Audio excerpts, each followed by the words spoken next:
So I guess. Okay, so it's 5 o'clock Eastern Standard Time. Welcome to the Thursday, July 20th Nantucket Conservation Meeting. As a preliminary matter, our former chair, permit me to confirm that all members who are present can be heard. Members, when I call your name, please respond in the affirmative. Mark Beal. Yes. Seth Engelborg. Here. Mike Mizzarelli is not present at the moment. Is he not going to be on the call? I have not heard. Oh, here he is. I'd move on to someone else. Okay. Joe Plandowski. Hi. Tim Brain. I'm here. And is Linda Williams going to be present? I have not heard that she will not be. Okay. Mike, do I see you? All right. So at the moment, both Mike Mizzarelli and Linda Williams are not present. Oh, Mike. There he is. Okay. Waving in the affirmative. This meeting is being held entirely remotely, so all participants are participating via Zoom. The public may participate via YouTube. There are directions on the town's website as how to join.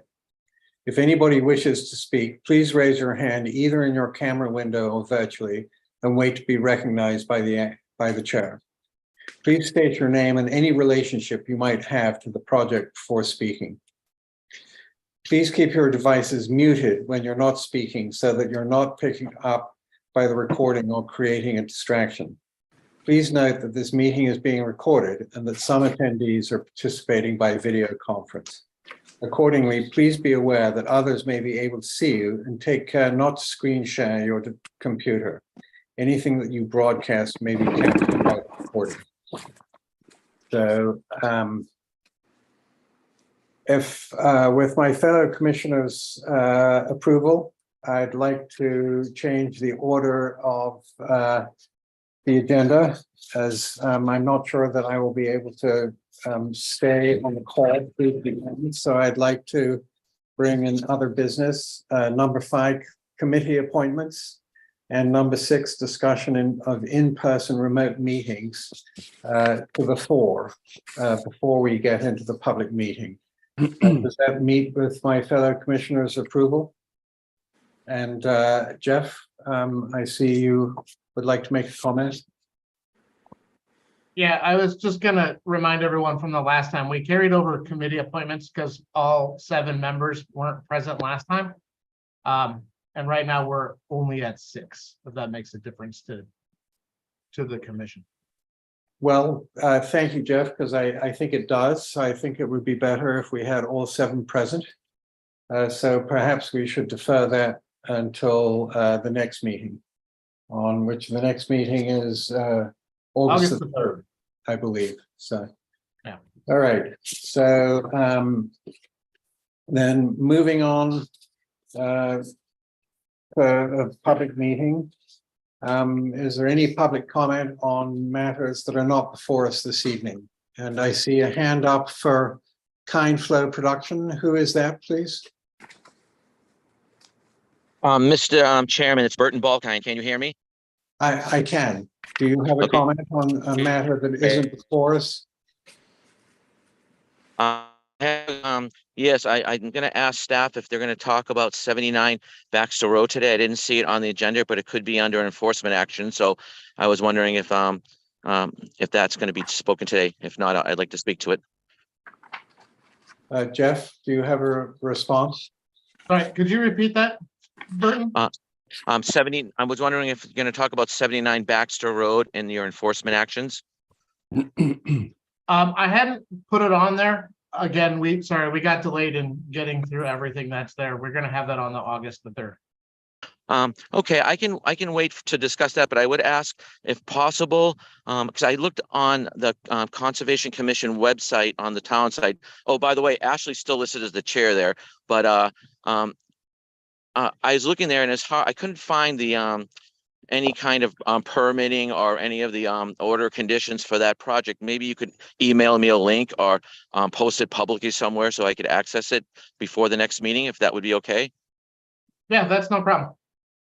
Thank you. And then, Mr. Chairman, I had just one comment, and I just wanted to thank the board or the commission and the staff for their prompt action on the house that was the end of Hummock Pond Road that put up the snow fencing.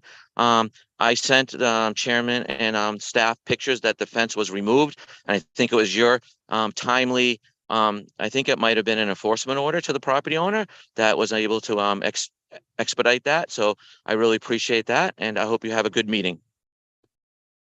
Thank you, Bert. So moving on to public hearing, notices of intent. The following are continued. Local Bowie Properties LLC, 15 Loretta Lane, continued until August the 3rd.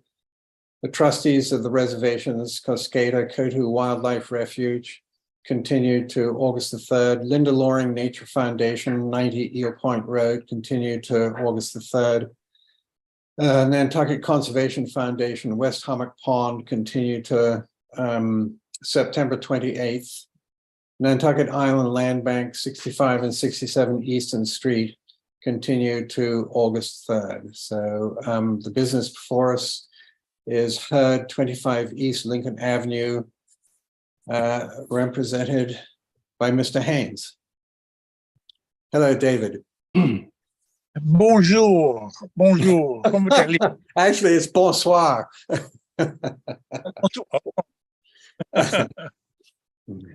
Thank you all. David Haynes representing the applicant for 25 East Lincoln.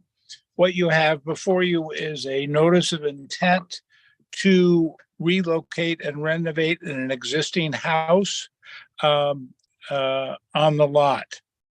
Currently, it's a very constrained lot, very small lot. We are trying to move that. We are moving the house as far forward on the property as possible for zoning setback reasons. We are raising it up on helical piers above the 100-year flood elevation. There is a BVW off-site to the rear that is very close to the existing house. We are increasing that setback as far as possible. We're also renovating the house there will be a second story put on the front portion of the house, and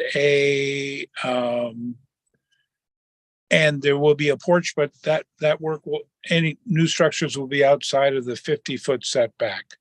We're keeping all other things. There is a stoop that's being constructed to get down from the house to the out the door and down to the driveway. That is between 25 and 50. The amount of structure within the 50-foot setback is being reduced by 200 square feet.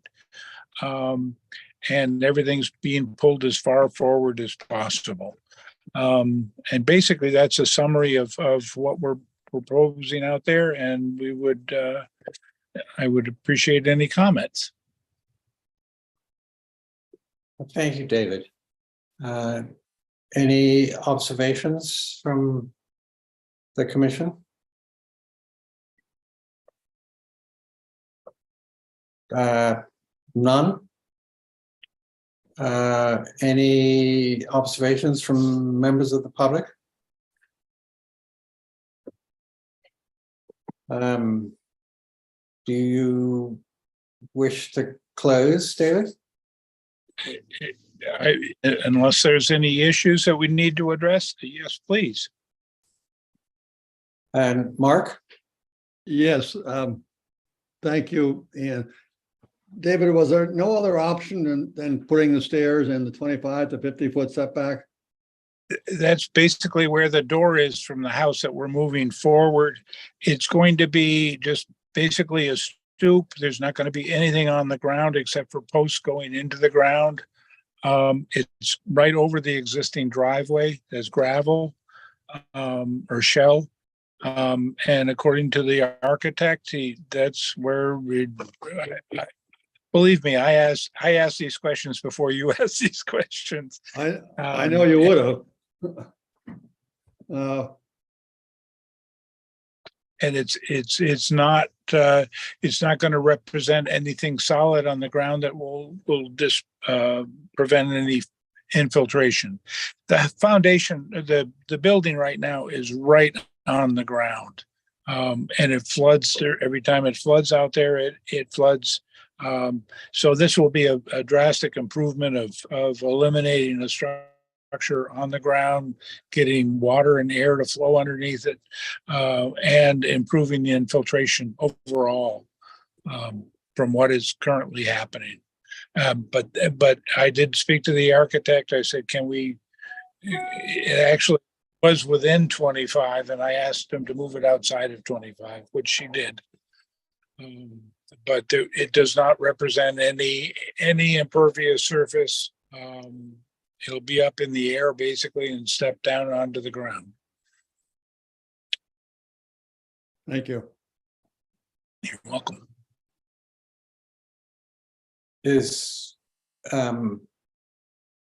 So Jeff, do we have everything we need to close? Yes, you do. Do I hear a proposal to close? Mark? Do I hear a second? Joe? So by roll call vote. And Linda, do I see you present at this point? Yeah, I've been here for this. Great. So Mark Beal, Aye. Seth Engelborg, Aye. Mike Mazzarelli, Aye. Joe Plandowski, Aye. Linda Williams, I, Tim Brain. Tim? Sorry. you're muted. Here you go. Aye. Okay. So moving on to 13 Aurora Way, LLC, 13 Aurora Way. Good afternoon, Brian Madden from LEC Environmental Consultants representing the applicant. Proposed project involves the construction of a single-family dwelling and appurtenances. The limit of work has been established, up gradient of the 50-foot buffer zone. So work is proposed between the 50 and 100-foot buffers. No waivers are required. All the structures are outside the 50-foot. And the proposed plunge pool in the back there has been established. So the 2-foot separation to high groundwater has been met, which also we're maintaining the 2-foot separation for the proposed crawl space foundation for the structure. There's dry wells proposed for a roof and impervious runoff. And I'll turn it over to questions. Thank you, Brian. Any questions?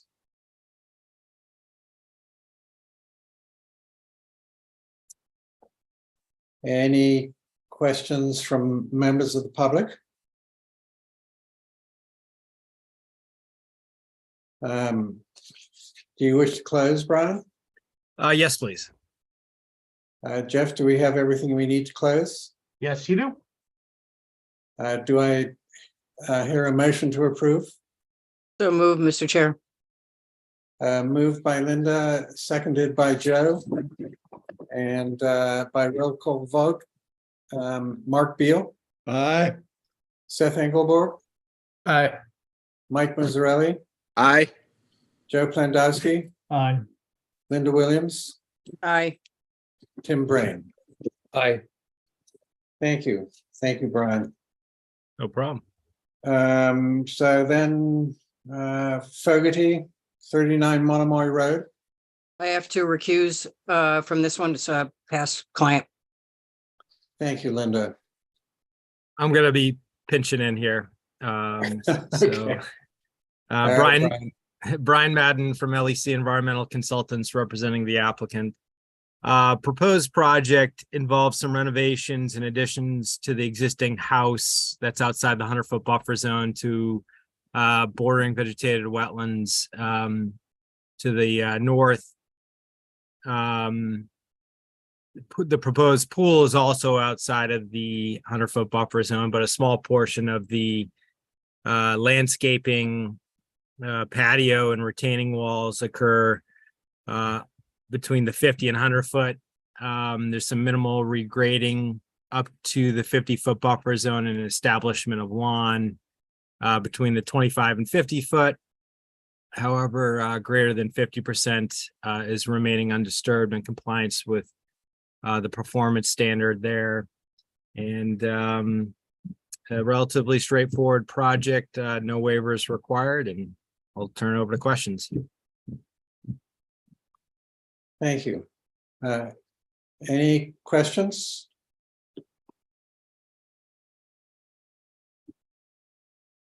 Any questions from members of the public?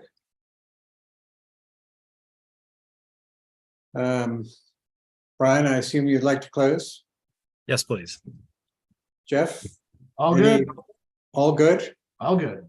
A motion to approve, please? Motion to approve. So proposed by Mark, seconded by Mike. So by roll call vote, Mark Beal, Aye. Mike Mazzarelli, Aye. Joe Plantaxi, Aye. Tim Brain, Aye. and I guess I should have added my own name to all these roll calls. So last but not least, I hope, Ian Golding, aye. So And myself recused. You skipped me, thank you, Linda. Linda recused. and you skipped me, but I will vote aye. Oh my goodness, Seth. My apologies. That's okay. Yeah, past my bedtime. So moving on to Nantucket Island Land Bank, 321 Pulpus Road. Rachel? Good evening. Thank you very much, Ian. My name is Rachel Freeman, and I'm representing the Nantucket Islands Land Bank tonight at a notice of intent for 321 Pulpus Road. This is the second time we have submitted a notice of intent for this property. The first time we were working on removing structures and cleaning up the site. At this point, what we have going on is a man-made pond with a series of berms and infrastructure that are basically retaining it as a pond, we believe. It has a liner and there's slumping sides, which consist of basically wood bulkheads to some degree. There's a fountain and a few other man-made components as well. And we're here tonight to request permission from the commission to remove and any infrastructure that's supporting the pond to see if it retains itself as a pond or reverts to a wetland, or becomes a vernal pool, and just trying to let it reestablish and naturalize. At the same time, we're interested in actually blocking a culvert from the abutters pond. This was put in a couple of years ago, probably actually about 5 years ago now. And it is under an enforcement order. It was done without the permission of the commission, and we'd just like to block it and see what happens. Our understanding right now is that water is mostly flowing from our side of the property towards theirs, but if it is going in the other direction, we definitely want to make sure that's not happening. So we figured the first thing we could do is experiment by blocking that culvert. In addition, we're requesting to remove some privet that is on the edge of the boundary between the Conservation Foundation's Cranberry Bog and the land bank's property at 321 Pulpus and replace it with native species. This property itself is very interesting. It's, approximately 50% BVW, and it's part of a unique network of hydrologic, connections, which are wetlands, basically, interconnected with each other in different ways, either through man-made ditches or surface water connections as well throughout this whole property and adjacent to it. And we're just basically looking for permission to remove enough of the man-made structures and renaturalize the property. This does require a waiver because we're working within a resource area, but we feel like we're willing to request this waiver based on the fact that there's a net benefit to this project and that we don't expect any adverse impacts. We will obviously be watching to see what happens because the outcome is, somewhat unpredictable. We have an idea of what we think will happen, but we're definitely going to watch to see, how water continues to flow on the property. And if there's any issues, we'll be looking to remedy those. So that is my presentation for tonight, and I'm happy to answer any questions. So questions. I see both Linda and Michael. Linda? Thanks for the presentation. I'm just glad that you guys got the property. I was out there a few times before she sold the property and moved into the island home. And I saw the damage that was done from the neighbor. That culvert was dug on her property without her permission, and it undermined that driveway up to the house. And then there was a lot of brush that he threw over there and a lot of stuff stacked over there. The fact that the house is going to leave and all that's whatever structure's left, and you're cleaning it up and making it pristine. It's a beautiful, beautiful piece of property, especially when you get up to the top of the hill and look south. So I'm very happy that you're doing this, and I have no problem with what you're doing. Thank you, Linda. Michael? Thank you, Ian. Rachel, thank you also. I'm just more curious. I fully support the project. Just two questions. How you're going to remove the liner from the pond and restore that area? And then what do you foresee as the next step with the culvert if you get favorable observation? Thank you very much. Let's see, first the liner. We will basically be removing the liner and removing all the edging, the wood edging bulkheading that's been installed by hand. Our field crew will be doing it. And what we anticipate happening is that the area will probably turn into more of a wetland system, and just become a BVW with standing water during storm events, but not necessarily standing water for 3/4 of the year. We will just really be pulling that all out by hand. There's not going to be any machinery involved. And then in terms of the culvert, ultimately our goal, because as Commissioner Williams pointed out, that culvert was installed without any permission or forethought, I suppose is the right word, and really isn't meant to be there. Our hope is that we don't actually end up with any unintentional flooding. And if we don't, our goal would be eventually to just remove the culvert or at some level or block it permanently so that it doesn't, encourage water to traverse the two properties. Great, thank you. So you're gonna, it doesn't sound like you're gonna infill the pond area at all. You're just gonna remove the liner and the structure and just let it go natural? Yeah, I think we'll probably be smoothing it at some level. You know what I mean? If some of the sides, because of the way the bulkheading is, might slump. So we might be smoothing things out. But I think we're just going to see what happens when it naturalizes at this point. Okay, thanks so much. Jeff, do you have an observation to make? Yeah, I was just gonna say from our field inspection, we were just out there. I know we sent out staff reports just as a kind of a trial here that's on there. But the pond on the neighbor's property, and we've been talking with that neighbor a little bit, that pond is without water right now, so now is a good time to deal with that culvert. There's not any flow in between the two properties, so it'll be a really excellent time to prevent any future flow from in there. And then the area around the pond and the pond itself on the neighboring property, they've just kind of allowed to regrow. They haven't mowed it at all this year or done anything. They just kind of discontinued most of their activities. So I think the work that the land bank is planning, I think, has a good chance to be successful in the sense that it's not being impacted by that neighbor anymore. So, or it's not connected right now by flow. So it's a good time to do this project. Thank you, Jeff. Linda, do you have an additional observation to make? Well, I was just curious, knowing how, I know we had issues getting ambulances there because of the undermining of that culvert, the road.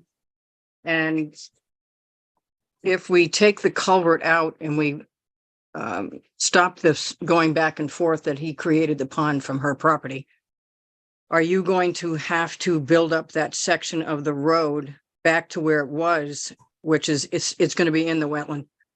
Are you going to have to reconstitute that probably 20 feet of roadway so it doesn't sink and collapse like we were all afraid when we took our cars across it? Is that part of this project? Through you, Mr. That is Chair? not, sorry, excuse me. Yep. Go ahead, Rachel. Thank you. That is not a part of this project at this time. We're just hoping to block the culvert right now and make sure that it's okay hydrologically. As Jeff said, one of the reasons that we have chosen to bring this notice of intent in now is because it's a relatively dry time of year. So it's a good time to do this work. Both of the ponds are pretty much dry, and we're not at risk of really causing any massive inundation. Once we've determined that the culvert, that blocking the culvert isn't going to cause any flooding, then it is a possibility that we might remove it and have to repair the road at some level. But we would definitely be considering that at the time. And I'd want to talk with our property maintenance crew that really has great ideas about these things. The road right now is stable. It was used quite a bit during this process, and it didn't require any substantial repair in order to be used to remove the house. So as of right now, it is okay. I was involved in sort of the whole process that you're describing, and it did cause quite a bit of an issue. But that issue has since been remedied. So we're not anticipating doing that work right now, though. Thank you. Thank you, Rachel. Jeff?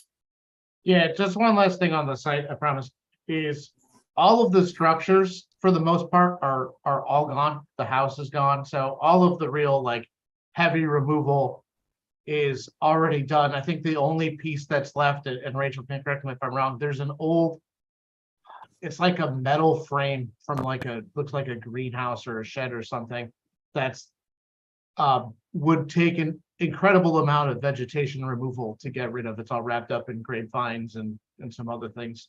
But other than that, everything else is gone, and the site looks fantastic. There's some great short little walking trails that kind of get to all of the spots where it used to be. It's a cool site. So I don't think the roadway at this point is a big concern. Great. Thank you, Jeff. Do any members of the public wish to weigh in? Seeing none, Rachel, would you like to close? Yes, please. Jeff, do we have everything we need to close? Jeff? That was Yes. a thumbs up. Thumbs up. All right. Do I hear a motion to approve? Motion to approve.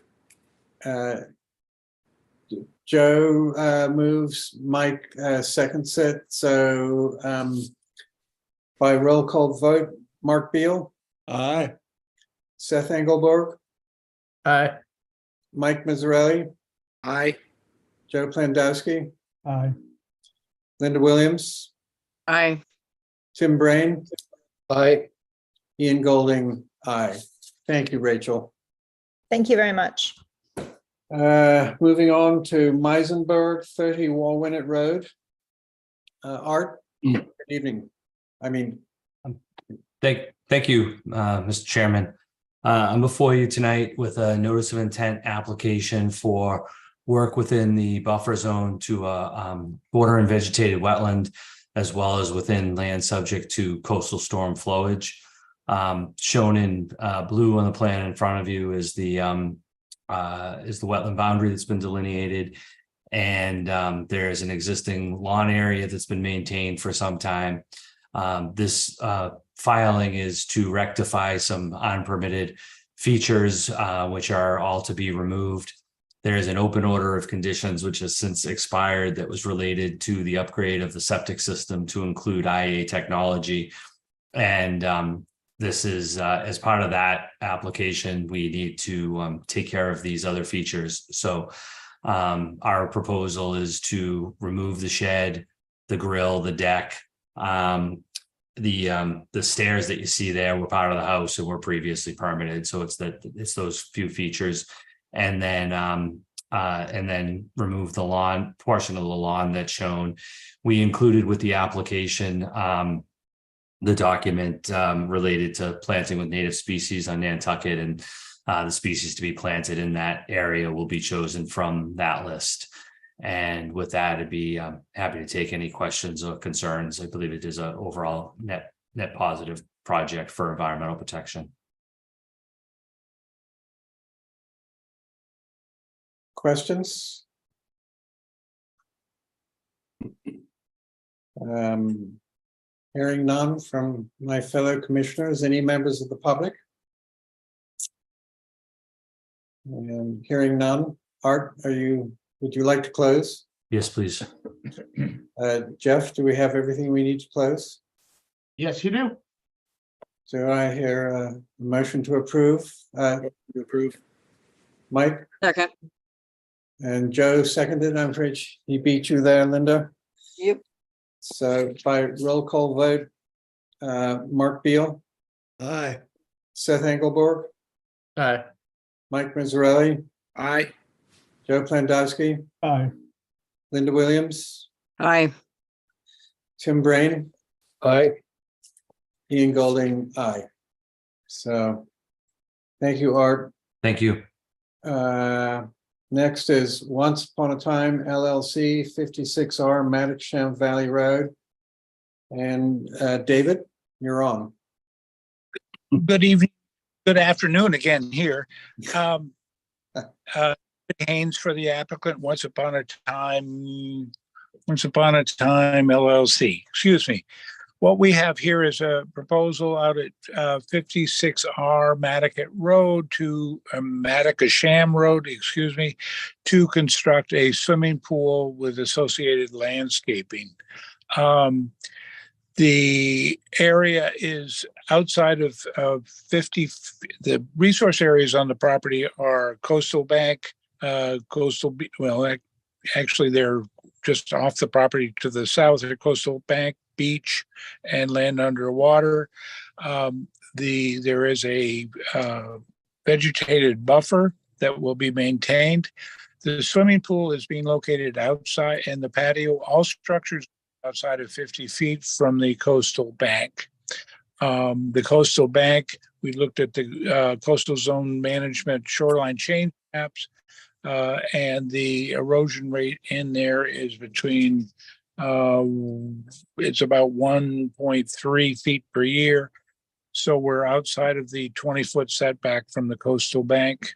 Also, I confirmed that we did some work out there in 2011 with Earl and Sullivan. They located the bank at that point and found that one portion of the bank is eroded 13 feet on the western property line and 1 foot on the eastern property line, being about the same as 1.1 feet per year in the worst case. So we're outside of the 50-foot, 20-foot, 20 times the annual erosion rate, excuse me.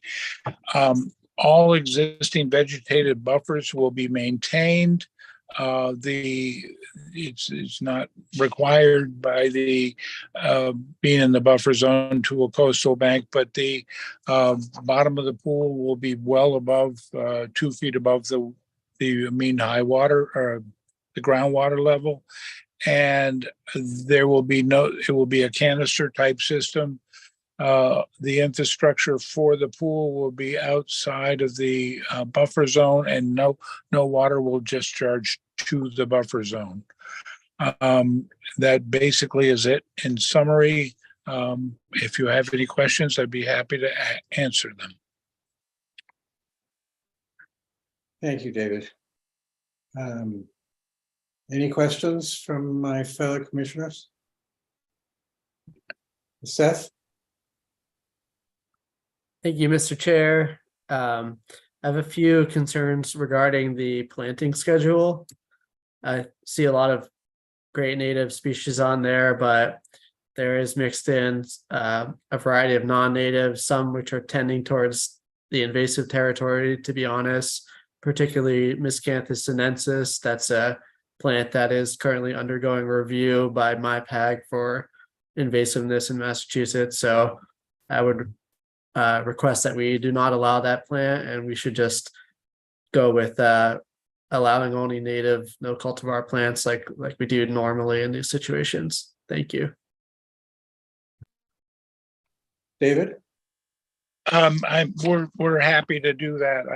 I did ask that all the species be non-invasive and non-cultivar. So if we can specify those in the order of conditions, unless you wanted to wait until we provided you with a revised plan, whichever you would prefer. Mr. Chair, Yeah, I think specifying it in the order of conditions is fine. If they, want to bring a planting schedule back to us later, if they have any concerns, they can always do a amendment or minor mod. And, if they plant something they're not supposed to, then we have the enforcement opportunity there. So I don't think we need to delay this process by waiting another meeting. Thank you. thank you, Seth. David, yeah?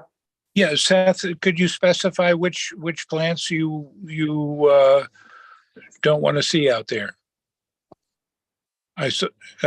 Personally, I think we just all the ones that are non-native should be removed, but if there are specific concerns with that from the client or other commissioners, I think definitely Miscanthus sinensis needs to be removed because, like as I said before, that's the plant that will likely be listed as invasive in Massachusetts in the next few years. It's currently undergoing review by the Massachusetts Invasive Plant Advisory Group, so we shouldn't be planting that anywhere out in Nantucket at this point. Thank you. Okay, thank you. Mark? Yes. Thank you. Well, what's the common name for that, Seth, if I may be so bold? My Latin isn't what it used to be. The common name listed on this planting schedule is Adagio maidengrass. I've honestly never heard that common name. Some plants have a lot of common names, but that's what they're listing it under. I've heard like it could be called Chinese silvergrass or Asiatic fountain grass before, but I guess that's another name for it. Thank you. Does that satisfy your curiosity, Mark? It does. Thank you. Okay. So, Mike? I was just going to weigh in on the plant name, but it just Miscanthus is, I would say, goes by that is its common name these days, and Adagio is just a species like morning light and other types of grasses. But I agree with Seth. I think it is going to go by the way of invasive, and its seed heads are somewhat invasive. Thank you. Thank you. So bearing that in mind, David, would you like to close? Yes, please. And Jeff, do we have everything we need to close? Yes, we do.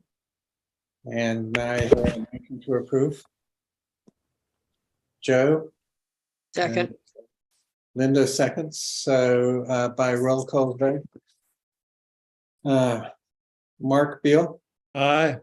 Seth Engelberg, Aye. Mike Mazzarelli.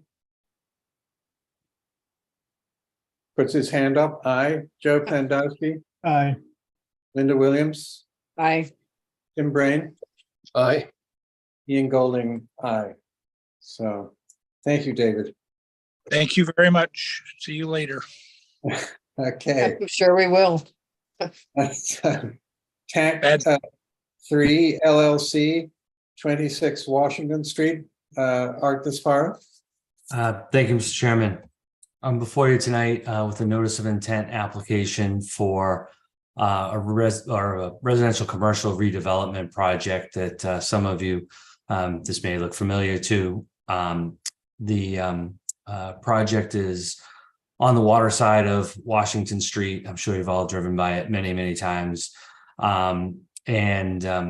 are within the buffer zone to an isolated vegetated wetland, as well as coastal dune, coastal beach, and completely within land subject to coastal storm flowage.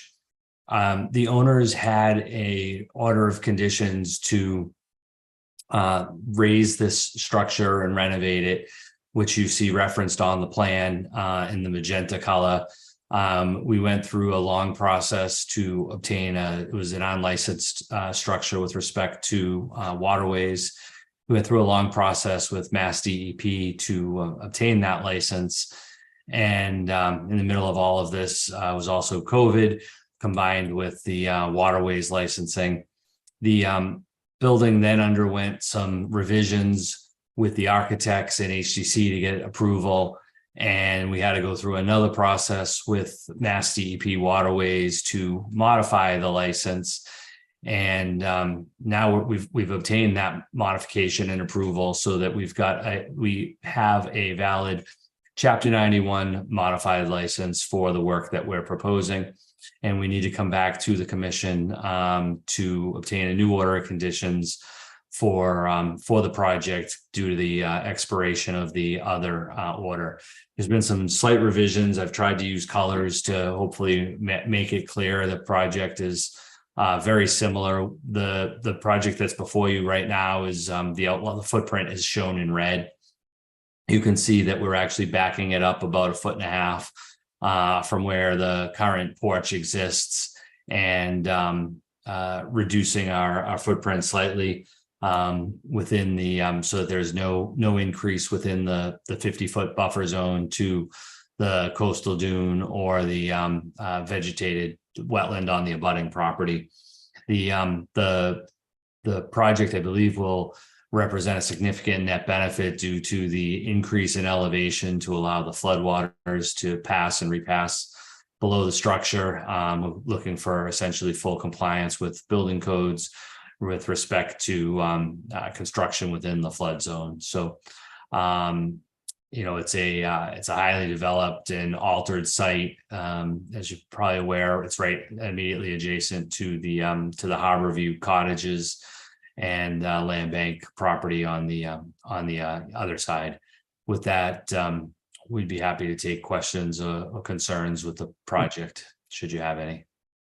I have to recuse. I just realized which one this was. I have to recuse from this one, Mr. Chairman, because there's a potential for working for this client. Thank you, Linda. Do I hear any questions from Seth and Tim? Seth? Thank you, Mr. Chair. So to Mr. Gasparo, so the proposal now is for a raise and rebuild rather than for a renovation of the existing structure on site. That's correct. Thank you. I do have significant concerns about that. I think that, when you get into the issue of raise and rebuilding a structure in an area that's completely non-compliant with the existing regulations is, in my opinion, significantly different than renovating a structure that exists on site.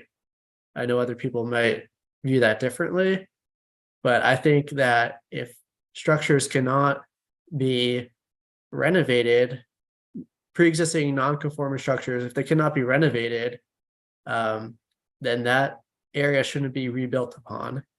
The performance standards in all of these areas, land subject to coastal storm flowage, vegetated wetlands, the buffer zones to the beach and bank, back that up.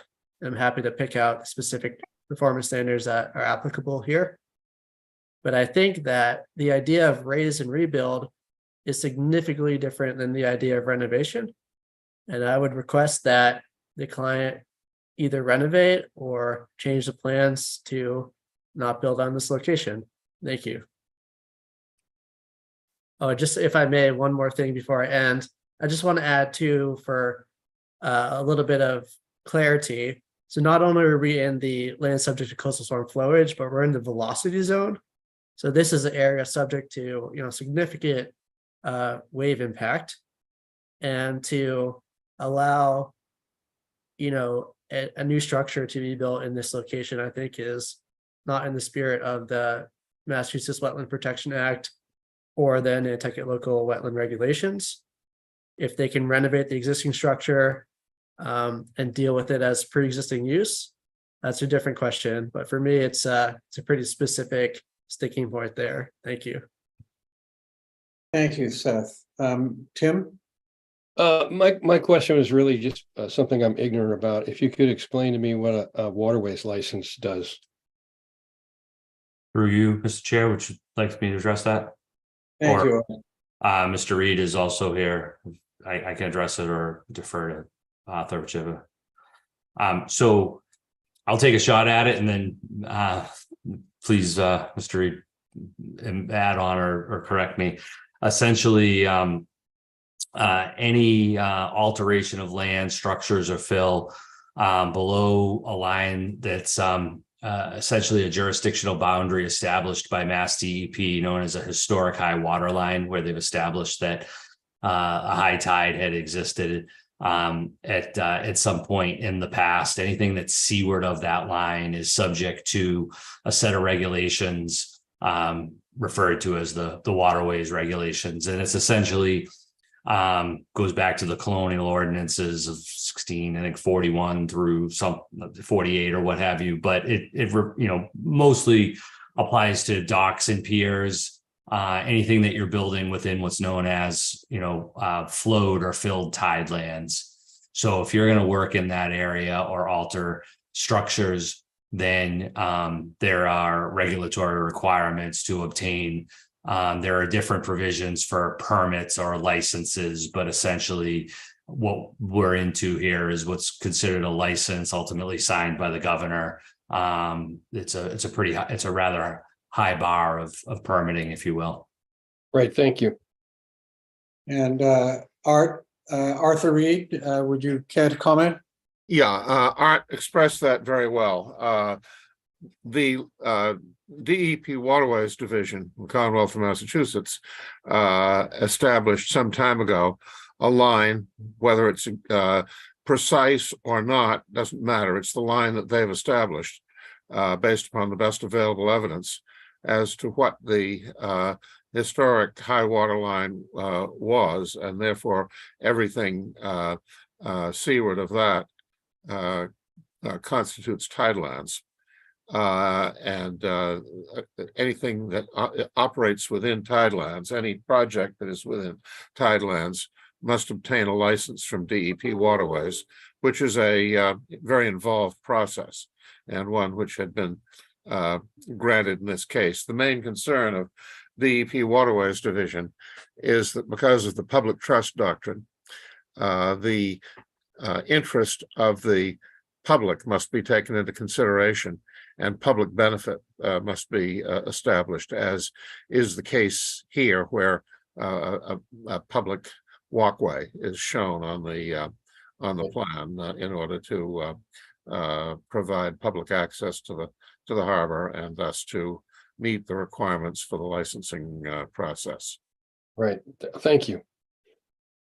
Thank you, Arthur. Mike? Thank you, Mr. Chair. Art, I had a technical difficulty at the very beginning of your presentation, but was on for most of it. So for the raise and rebuild that you're asking for, how long has the structure been in place that they're asking for a raise and rebuild? Through you, Mr. Chairman. So we would be removing the structure that's there I'm sorry. and lifting and constructing a new structure. I'd have to go back to try to come up with some information as to the age of the structure. I can't recall that off the top of my head. It's an old structure. Okay, so I mean, I get Seth's point entirely, but I certainly, it's been there for a while. I'm open-minded to it being rebuilt as long as it's done as carefully as possible, and we'll see how it goes, but certainly can explore that through the order of conditions as well. Thank you. Thank you, Mike. Mark? Thank you, Ian. I would echo some of Seth's, I would echo Seth's comments. I think restoration is one conversation, but raise and rebuild is not appropriate on that site, and I would not be in favor of that. Thank you, Mark. Jeff, would you care to comment before I ask Arthur to continue? And you're muted, Jeff. So let me, just gonna answer the question that got asked on the building age that Mike had. I just pulled it up from our building and assessors records, and it shows that being constructed in 1950. Thank you. Arthur, excuse me. Yeah, I would point out a couple of things about this. First of all, the structure is entitled to remain as it is right now. And we obviously want to elevate the structure in accordance with present floodplain requirements so that it does not obstruct floodwaters and all the other requirements that are applicable in land subject to coastal storm flowage.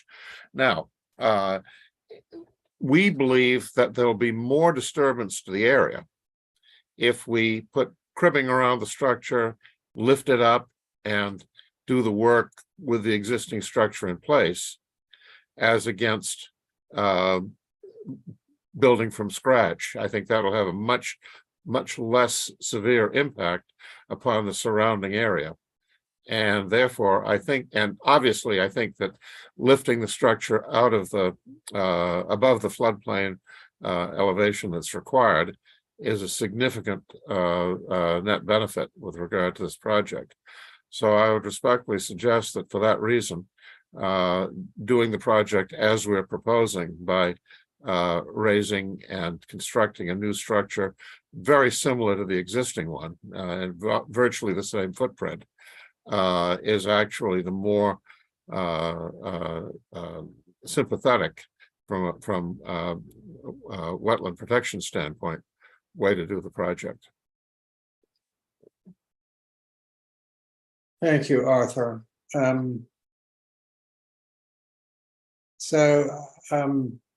I tend to feel that Seth has made some salient points. So I tend to agree with Seth and Mark.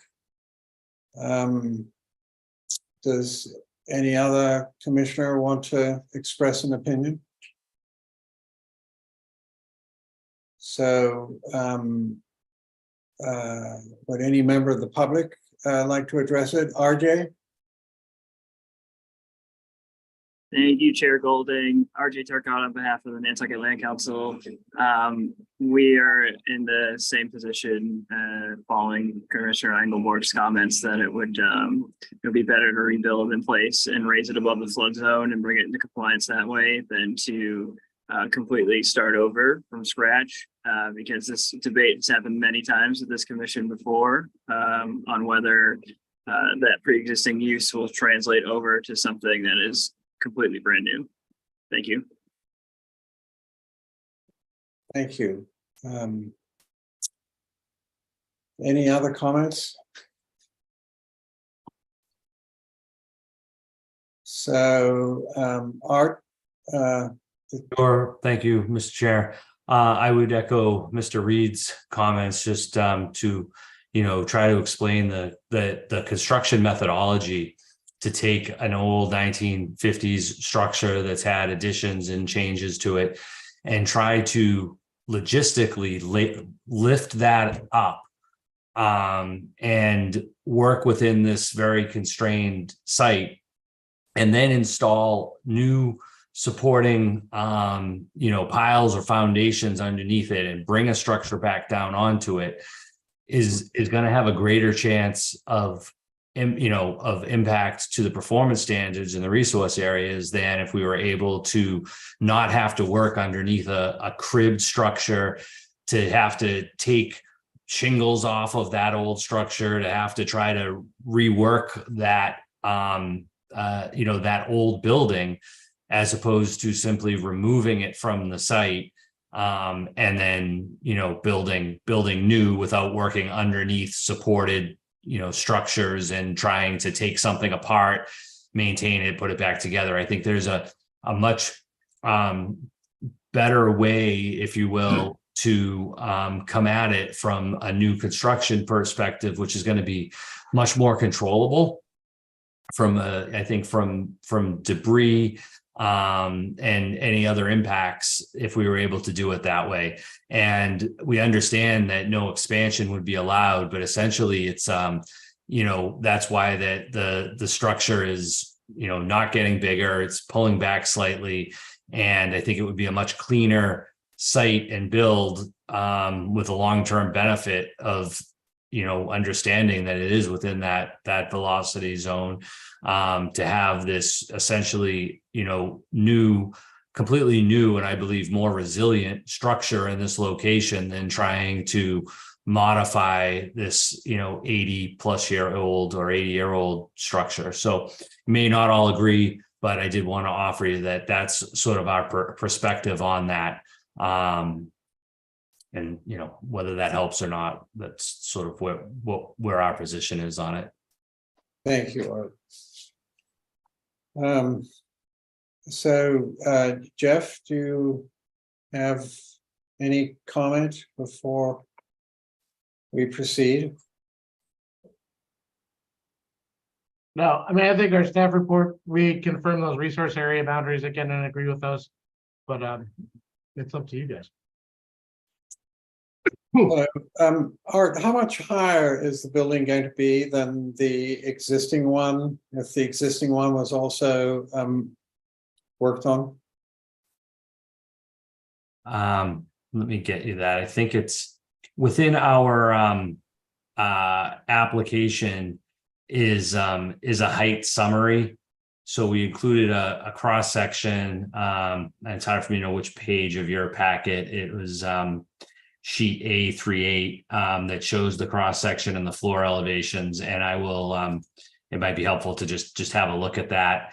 And at the same time, I'll also work to get you the existing first floor elevation and answer that question. And Yeah, again, if there are other questions, we certainly can, come back to you with those. Thank you. I think it's page 28, but I can't really read it. And but under the circumstances, perhaps it would be better if this was continued. Yes, we would request a continuance, Mr. Chairman, Great, thank you, to the Arthur. next meeting, to the August 3rd meeting. Yes, it would be. So Seth, did I see you raise your hand or? Yes, thank you, Mr. Chair. So, Art and Arthur, I hear your point theoretically, but I'm wondering if you could provide some information more on, what the two alternatives would actually look like on the ground. Apart from what you've said in this conversation, if the structures is removed, what's, the demolition or deconstruction protocol, and then what's the new construction protocol? And if the structure is renovated, what's the protocol for that? Trying to assess the impacts between the two of them. I'd appreciate it. Because I sort of hear you, but I'm not sure if I necessarily agree with you without, seeing that. Thank you. Through Thank you, you, sir. Mr. Chair, if I may, that's very helpful to take that direction, and we certainly will do that. And to just quickly answer your question, but we can include it, where the first floor is coming up about 4 feet, just shy of 4 feet. Okay, thanks, Art. So let me see. So then we'll continue that until August 3rd. Please. And- Great. And then the next NOI is 8 Walsh LLC, 8 Wall Street. And you're up again, Art. Yeah, I think I got a little bit of a streak here. So thank you, Mr. Chairman and Commissioners. I am before you tonight for, again, work within land subject to coastal storm flowage, as well as the buffer zone to an isolated vegetated wetland. And the proposed project shown on the plan in front of you in blue is the wetland boundary, as long with the 25 and 50-foot buffer zones. The proposal is to construct a dry laid bluestone patio and to install some native plantings and slightly alter a deck and some steps.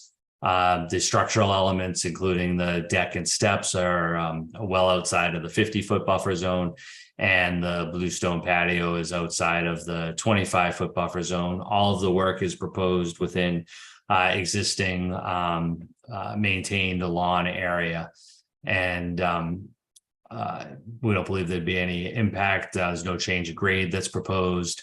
So we believe we meet the performance standards related to land subject to coastal storm flowage. We will not impact the ability of the land to contain floodwaters. And we are aware that there is an open order of conditions that requires some remediation work in the wetland that's involving the removal of some phragmites. That work is undergoing, and we would certainly agree to a condition that this work could not go forward until we've come in for a certificate of compliance to finalize that other work, which should be done hopefully by the end of even next week, which was some blueberry bush plantings, I believe, to replace the phragmites and some lawn area. And with that, I'd be happy to try to address questions or concerns that you might have with the application. Thank you. Do I hear any questions from commissioners? Any questions from members of the public? So on that note, I assume you wish to close, Art Yes, please. and Jeff. We have all the information we require. Okay, great. Do I hear a motion to approve? Moved by Joe, seconded by Mark. Great. So on that basis, Mark Beal, Aye. Seth Engelborg, Aye. Mike Mazzarelli, Aye. Joe Plandowski, Aye. Linda Williams, Aye. Tim Brain. Aye. Thank you. Then we have Maxwell House LLC and 15 Cliff Road. And Art, you're up again, as you said. Thank you, Mr. Chairman. This is an application. We're finally out of the flood zone. We're up within the buffer zone to a coastal bank up along Cliff Road. There was an RDA that we filed a couple of years ago to establish the boundary for the top of that bank as related to policy 92-1. This is at the back end of all of Grant Point, if you will. This landform is not acted upon by seawater, and but it does, the flood zone, the 100-year flood zone does intersect the slope. And so shown in blue is the coastal bank boundary. And then in green is the 25, 50, and 100-foot buffer zones. There is an existing structure on the property, residential use, long time. And it will be picked up and twisted, new foundation installed, renovated, and continued residential use, and that's all essentially shown in red. There's a deck within the 25-foot buffer zone that would be completely removed from the face of the building. So we would be increasing the setback from what exists to the top of the coastal bank. As you can see, there are structural elements that exist within the 25 and 50-foot buffer zones. So anticipating that would be a point of discussion, I included a chart so that you could see how those areas compare. And there's directly on the plan that within the 25-foot buffer zone, there is currently about 182 square feet of structure, and we would reduce that to about 57 square feet. And then within the 50-foot buffer zone, there is a proposed increase of about 162 square feet. So the overall net increase between the overall 50 is only 37 square feet, with the reduction of that portion that's happening from the 25, which we believe the increased separation distance and getting that structure out of the 25, we believe justifies the 37 square feet overall within the 50. And a portion of that, as you can see, is a window well along the northwest side of the structure to provide some light down into the basement. So it's not actually structure that's going to extend up above grade or be sort of part of the overall superstructure area. I understand concern with structure. We have requested a waiver. We do believe it's justified. That when taken in the context of this particular coastal bank, the performance standards in the protected interests, that the granting of this waiver would not have an adverse impact on any of those protected interests. And with that, we'd be happy to try to address concerns or questions that you might have. Thank you, Art. Questions from commissioners? Seth. Thank you, Mr. Chair. I would like to point to the waiver that was requested. The waiver that was requested was for a long-term net benefit to the resource area. And I think cannot be justified by having a net structural increase as a long-term net benefit. I hear the point about reducing structural area within the 25-foot buffer, but if you look, there's still going to be a retention of some structural area within the 25-foot buffer. You know, if this structure was changed to be proposed net decrease rather than a net increase, or it was changed so that, you know, all of the structure was removed from the 25-foot buffer, I think we're getting closer to a net benefit. But it's hard for me to justify a net benefit when structural area is increasing. So respectfully, I would just submit that comment. Thank you. Thank you, Seth. Any other comments? Well, I must say I agree with Seth and Art. Would you like to reply or? Well, thank you, Mr. Chairman, through you. I think he was really replying to sort of, I put out where our basis was. I understand it's very subjective, you know, where that falls in terms of what constitutes a benefit, and certainly happy to hear from the commission and, you know, decide sort of where to go from there.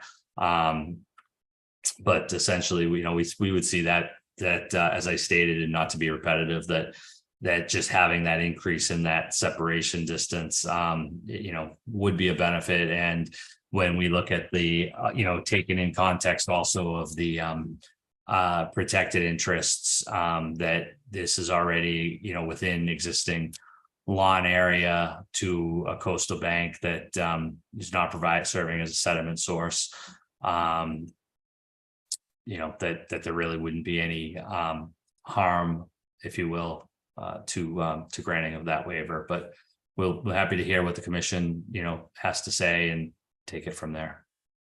Thank you, Art. Seth? Thank you, Mr. Chair. Just for a little bit of added clarification. So the long-term net benefit really needs to be an overwhelming, there needs to be, if you look at the costs and benefits of what's happening on site, there needs to be an overwhelming amount of evidence that the impacts are being significantly outweighed by the benefits. And I just don't see that here. There's no other remediation or mitigation proposed other than removing part of the structure within a 25-foot area. There's nothing about habitat creation or restoration planting or any of the things that we typically see. We're just saying the applicant's just saying we're gonna slightly reduce the amount of area in the 25-foot buffer, increase the structure area in general, and not do anything else. For me, that, without being argumentative, that just doesn't meet the long-term net benefit. It might have some benefits, but it's not up to the standard for long-term net benefit for me. So if the applicant added additional things in that could be viewed as a benefit, maybe it's a different question. Thank you. Thank you, Seth. Does any other commissioner choose to weigh in on this? Mark? Thank you, Mr. Chairman. Art, from your diagram, your drawing, it says proposed relocated dwelling. Now, are you building a new dwelling there? Is this a restoration? Is it a rebuild? Or are you really just picking it up and moving it? Because the red lines look like it's getting bigger than what exists there now. Through you, Mr. Chair. Yes, it's that the structure will be maintained in terms of it's not being demolished, it's being picked up and relocated, but it's also undergoing a substantial renovation with additions. So it's to answer your question, it's both. Can I follow up, Mr. Chairman? Of course. What's the increase in square foot then, Art? Through you, Mr. Chairman. So the overall net within the 50-foot buffer zone would be 37 square feet. I didn't calculate it for outside of the 50-foot buffer zone. I just stayed to that, but we certainly could calculate it as well between the 50 and 100 if you thought that would be helpful. I think it would, Art, because if you're building a expanding an existing structure, but keeping it all in the 25 and the 50, I think it's pointing in the wrong direction. If you're going to do that, expanding the structure, it's within 50 to 100. I think it should be, you should consider shrinking the area within the 25 and the 50. Understood. Thank you, Mark. Art, would you like to take into consideration the commissioner's concerns? Yeah, of course, certainly, Mr. Chair. I will review these with the project team and request a continuance. So I would like to be sure that you've heard from whether there's anything else I need to address also, from the public or anyone else. And then we will ultimately certainly, request that continuance and see what we can do to work towards addressing those concerns. Thank you. Are any members of the public like to weigh in on the subject? Okay, so, all right, then let's continue that to August 3rd. Thank you. Art. All right, so moving forward to amended orders of conditions. I have to recuse from this one as well. Okay, thank you, Linda. Doherty ACK LLC, 2 Mariner Way. And so who is Ian, Paul? this is Paul. Yeah. Nantucket. Yeah. Hi, Paul. Hello. Ian, thank you for staying on. I know it's late there to stay on for this one. Thank you. A lot of interest in questions, so I appreciate you sticking with us for this one. Well, thank you. This is Paul Santos with Nantucket Surveyors. on behalf of the property owner and applicant Doherty ACK LLC. This is a request for a second amendment to an existing order of conditions. The former owner was issued an order of conditions in March of 2022 for the construction of a dwelling, garage, decking, driveway, stormwater improvements, and associated landscaping, grading, and utilities within land subject to coastal storm flowage. The resource area that is land subject to coastal storm flowage. This lot is a lot that occurs within the Marinaway subdivision that was previously approved by the commission some years ago. The roadway system is currently in place, and I believe 2 dwellings to date have been constructed within this subdivision. An amendment order of conditions was approved in May of this year, May of 2023, for the reconfiguration of the approved dwelling, the driveway, the removal of a previously approved garage on the subject property. Within that request, there was also a provision for a pool that was proposed within the deck area of the proposed dwelling. We sought to remove that pool from the first amended order of conditions request, and that's what has brought us before you tonight. So we are here tonight to request permission for the installation of a pool elevated above the grade within land subject to coastal storm flowage. The pool itself is shown on the plan that you see before you, contained within the deck area of the dwelling. The pool itself is approximately 12.5 feet by 7.5 feet and approximately 4 feet in depth. That equates to about 2,800 gallons of water to be contained within that particular pool area. It does meet the definition of pool under the zoning code. Not that that's applicable to this commission, but it does, based on the size, it's not your standard size pool that you would think of. It's more of it's a smaller version, but it is essentially considered a pool. The pool itself, if we could move to the next drawing, there is a pool exhibit plan, which basically shows how this pool will be located within the deck area. There we go. We just have to twist that.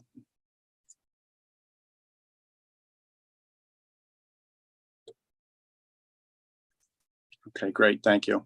So this plan shows the backside of the house, shows the existing deck area, and then also sets forth some elevations.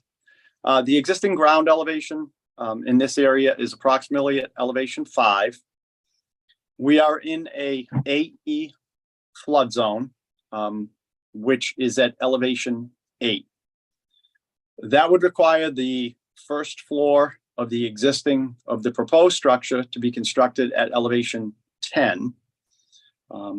And then what we are proposing to do is the pool, and let me go back, the proposed structure, similar to the other 2 structures that have been constructed in this subdivision, basically will be constructed on a helical pile system.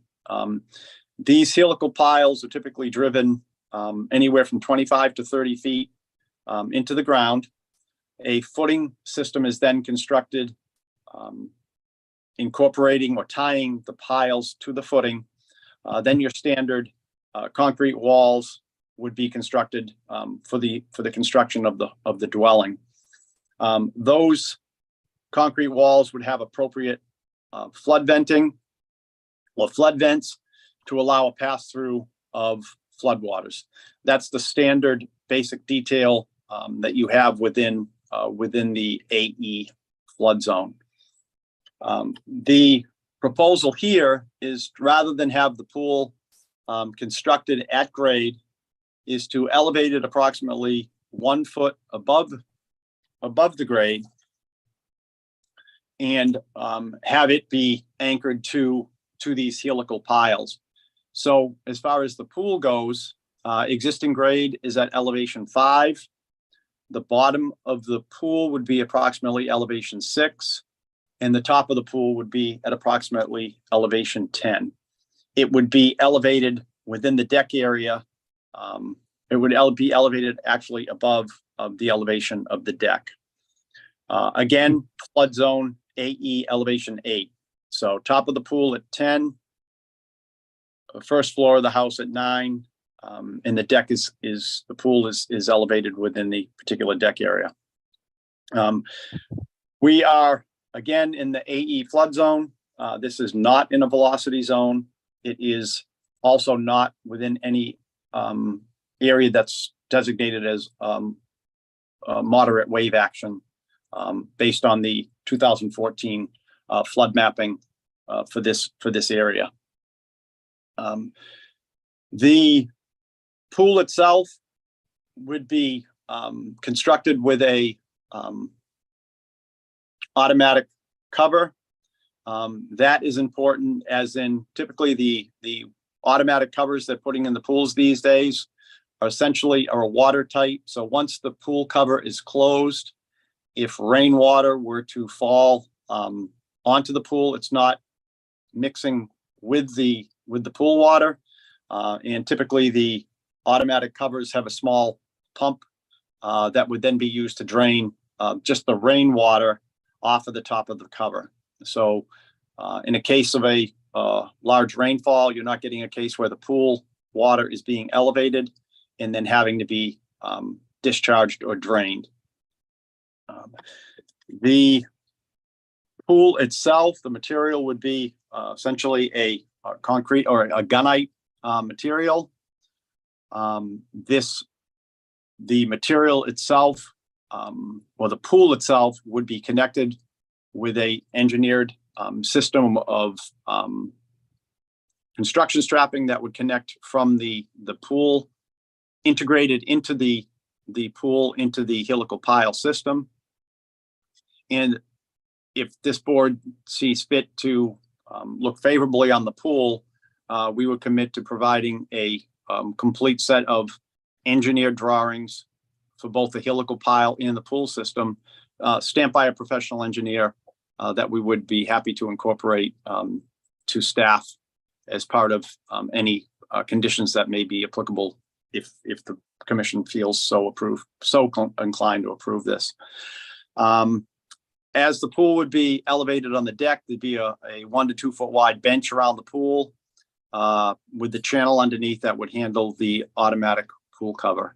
The pool itself is being proposed as a saltwater pool. And again, if this commission sees fit, the pool itself is elevated above the flood zone. Again, 2,800 gallons. If they saw fit that the pool would need to be drained on a yearly basis, that's something, it would have to be drained obviously into a appropriate hauler that would be, the pool water would be taken off the site. The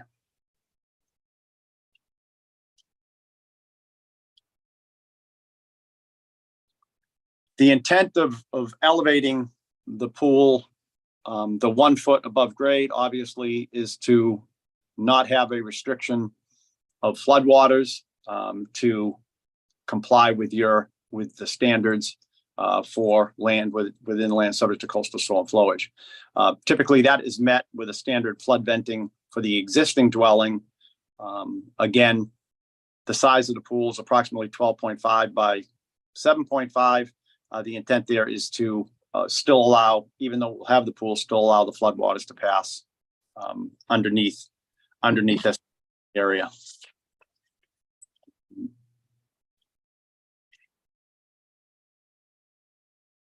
I think it's important to just reiterate again that we are in the AE zone. I know there'd been some concern about, whether this was going to be properly anchored. Again, we're not looking at typical wave action in the AE zone. This is if in fact this flooding does occur, we are elevated again 1 foot standard above existing grade for floodwaters to pass. And again, existing grade 5, flood zone elevation is at approximately elevation 8. That is essentially the proposal. It was essentially part of the original application, although it was not elevated at that time. We did have at least some discussions with regard to this application, and that's what brought us to where we are right now with the intent to elevate this within the deck area. Happy to answer any questions that you may have. I think we've answered questions with regard to rainwater, whether there wouldn't be any intent of this water leaving the pool once the season starts. Again, end of the season, whether the commission sees fit that this would need to be drained and then filled on a yearly basis. We're happy to have that discussion. And that's essentially the proposal. Happy to answer any questions the commission. And I know there's a number of letters from the abutters in the packet.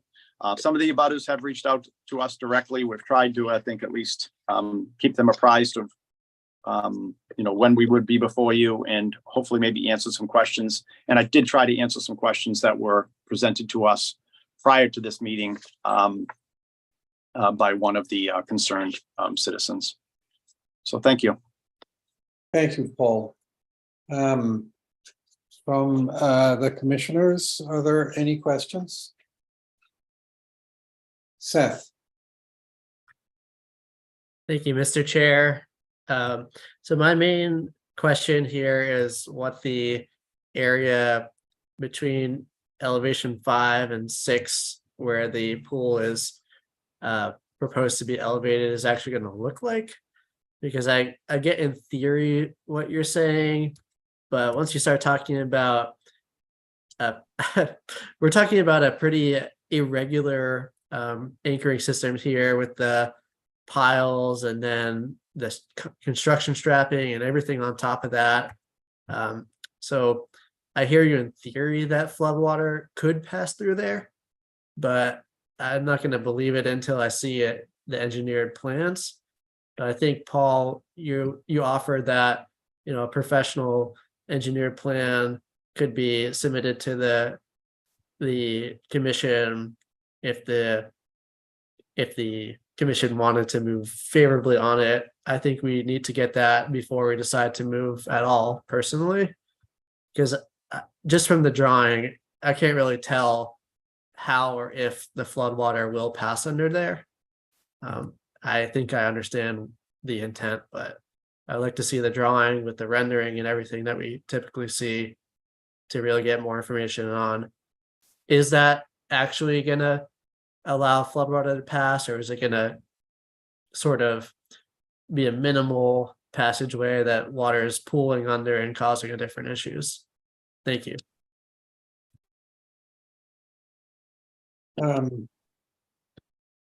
Any other questions from commissioners? I was wondering, Paul, whether or not there would be the same complications with the hardware for the pool, because I couldn't really tell from the drawing whether they were on the ground, or if you'd like to address that. Okay, you're talking about the pool equipment? Yeah. Yeah, that would all have to, again, because it's in the flood zone, that would all have to be elevated above that would have to be above the flood zone. So just as if like an air conditioning unit on the exterior, those are all elevated above the flood zone. Okay, it didn't seem clear to me from the drawing. Perhaps I misunderstood the drawing. Well, it's not shown on the drawing, Ian. Yeah, there's no Right. pool on that drawing. That's right. Okay. No.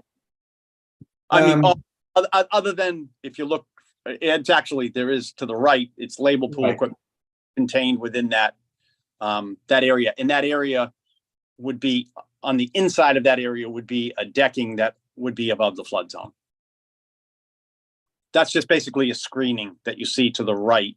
Right. But that would all be elevated on a deck at or above elevation 8. Thank you.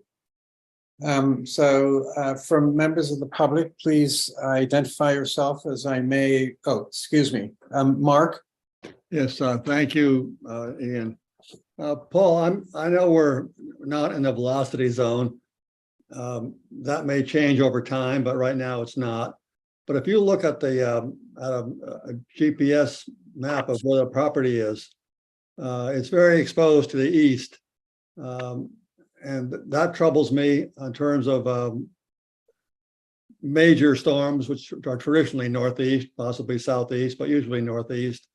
I mean, I've been around Nantucket for a lot of years, and I've seen some very large boats washed up near Sales Seafood, which is quite close to this house. So I'm troubled by that.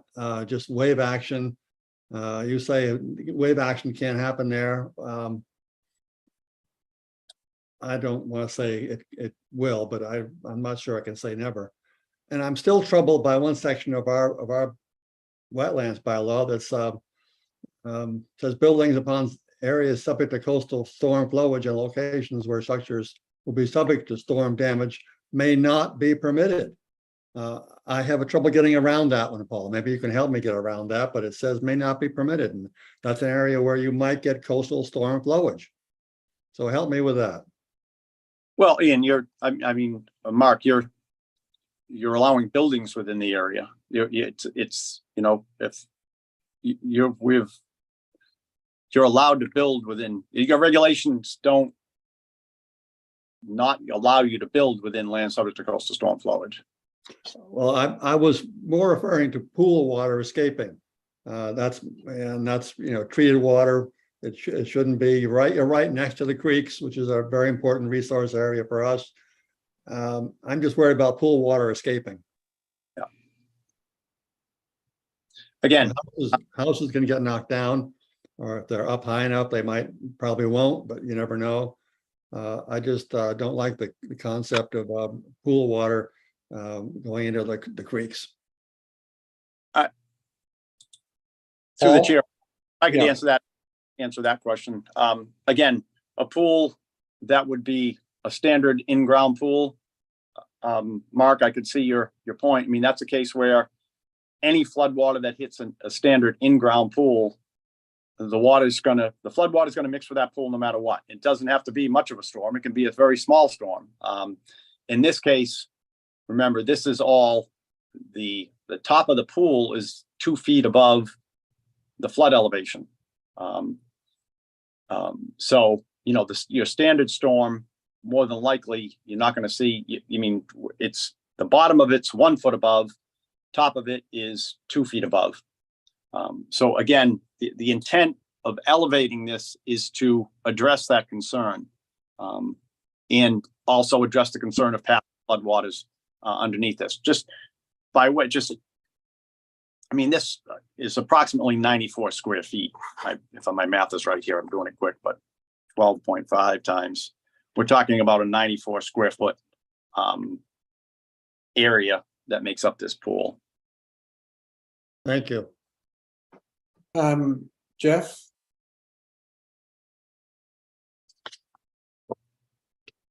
Yeah, sorry, I was just hearing you open it up to the public, and not to step on your toes, but it's with your second meeting there. I was just hoping to take a minute to also explain that we definitely want to hear from everybody. Don't want to make it sound like we don't. But again, the purview of the commission is so solely focused on wetland resource area impacts. So I understand there are probably a number of concerns that go. We're certainly willing to be helpful to point you in the right direction if you have comments that aren't related to wetland resource areas for other concerns. And then also with this as well, the one thing that we do ask is, again, there's definitely a lot of folks here, and we definitely want to hear from everybody to try to limit repeating comments from person to person, just to help expedite time. But we definitely appreciate everyone being here and sharing their input on the project. Thank you, Jeff, for that timely reminder. And before we go to members of the public, Arthur, would you like to weigh in?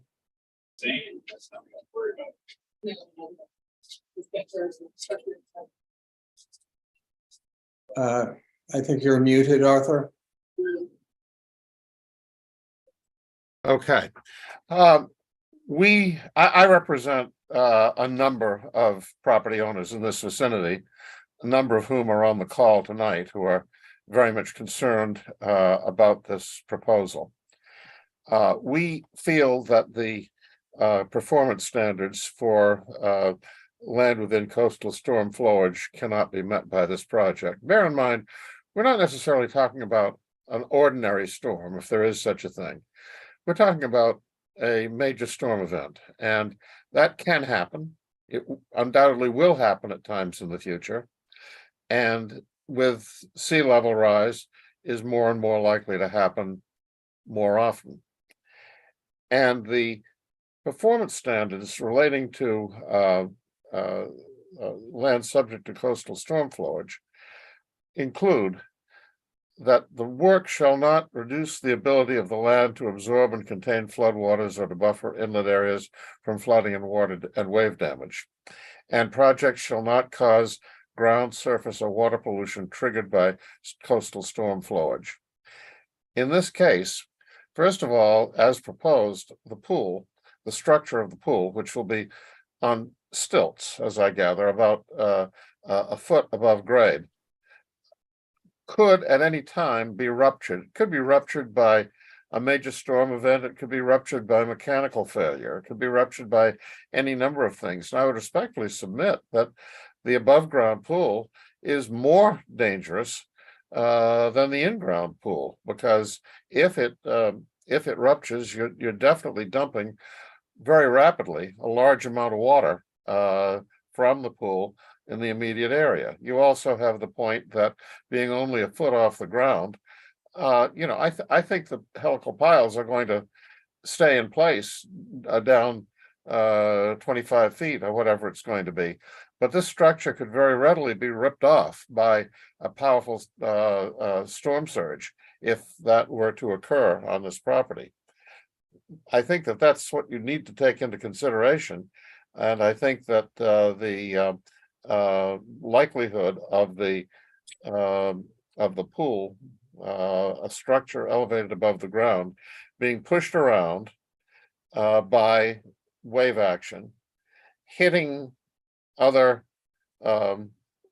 buildings, going up toward the street, and generally doing potential damage. I mean, this thing is going to be like a boat. And if it's separated from its base, it's going to be going along. And certainly the 1 foot of elevation above grade, where you would ordinarily require the first floor of a structure, and this is a structure, to be at the required elevation for the floodplain, 8 or so, is just not something that you should be approving. So I think that you need to take the serious consideration about this whole project and the impact that it would have in the event of a major storm event. Thank you. Thank you, Arthur. So bearing in mind what Jeff said about sticking to the regulatory aspect of this, for people who are represented by Arthur, do they have anything additional to add? And would they please identify themselves? And I see, forgive me if I'm not pronouncing your name correctly, Amy Keohane, is it? Amy Cohane. Thank you very much, Ian. Yes. Thank you, commissioners. My name is Amy Ford Cohane. My husband and I, John Hardig, live at 76 Union Street. And we have with us Frank Stasiowski, who is one of the 9 abutting properties that is opposing the pool at Mariner Way. And with your permission, Frank is on a very limited time frame. He's an architect. We have real serious concerns that this is, we had asked, and Paul, thank you very much. Your team has been very respectful about letting us know when you're continuing, but we had fully expected, if you're looking for an approval, that there would be very serious specifications on the pool and really being able to see like how a cover would able to actually attach to a pool that's above ground that doesn't have kind of surround. We're very concerned about how this pool would actually really protect the water in a storm flow. So with your permission, can Frank, who's an architect and counsels engineering firms around the world, speak? Of course. Thank you. Please identify yourself, Mr. Staniowski. Yeah, hi, I'm Frank Stasiowski. First, I was one of the design team that designed the boat base, and I've been around Nantucket for a long time. Worked for Walter Beinecke. And that is irrelevant to this, but I'll tell you what my relevance is. We formed a not-for-profit 3 days after Hurricane Katrina hit in Mississippi. And I went down there a week later and witnessed what was supposed to be a storm that was a normal storm hit a community that had prepared for a 12-foot storm surge and ended up with a 40-foot storm surge. They had approved all kinds of things that ended up polluting all kinds of areas they didn't even think about.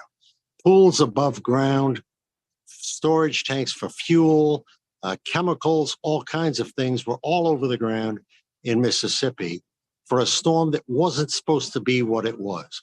Now, I'm not a doomsday kind of guy, but eventually, if you listen to the predictions given by anybody who has anything to do with climate change, there will be a storm that will hit Nantucket in the next 50 years that will be significant.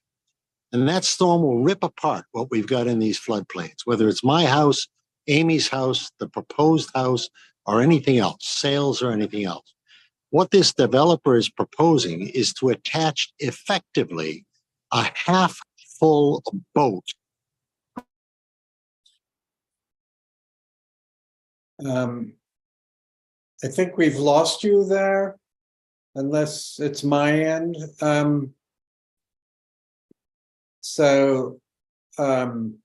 We've read the letters and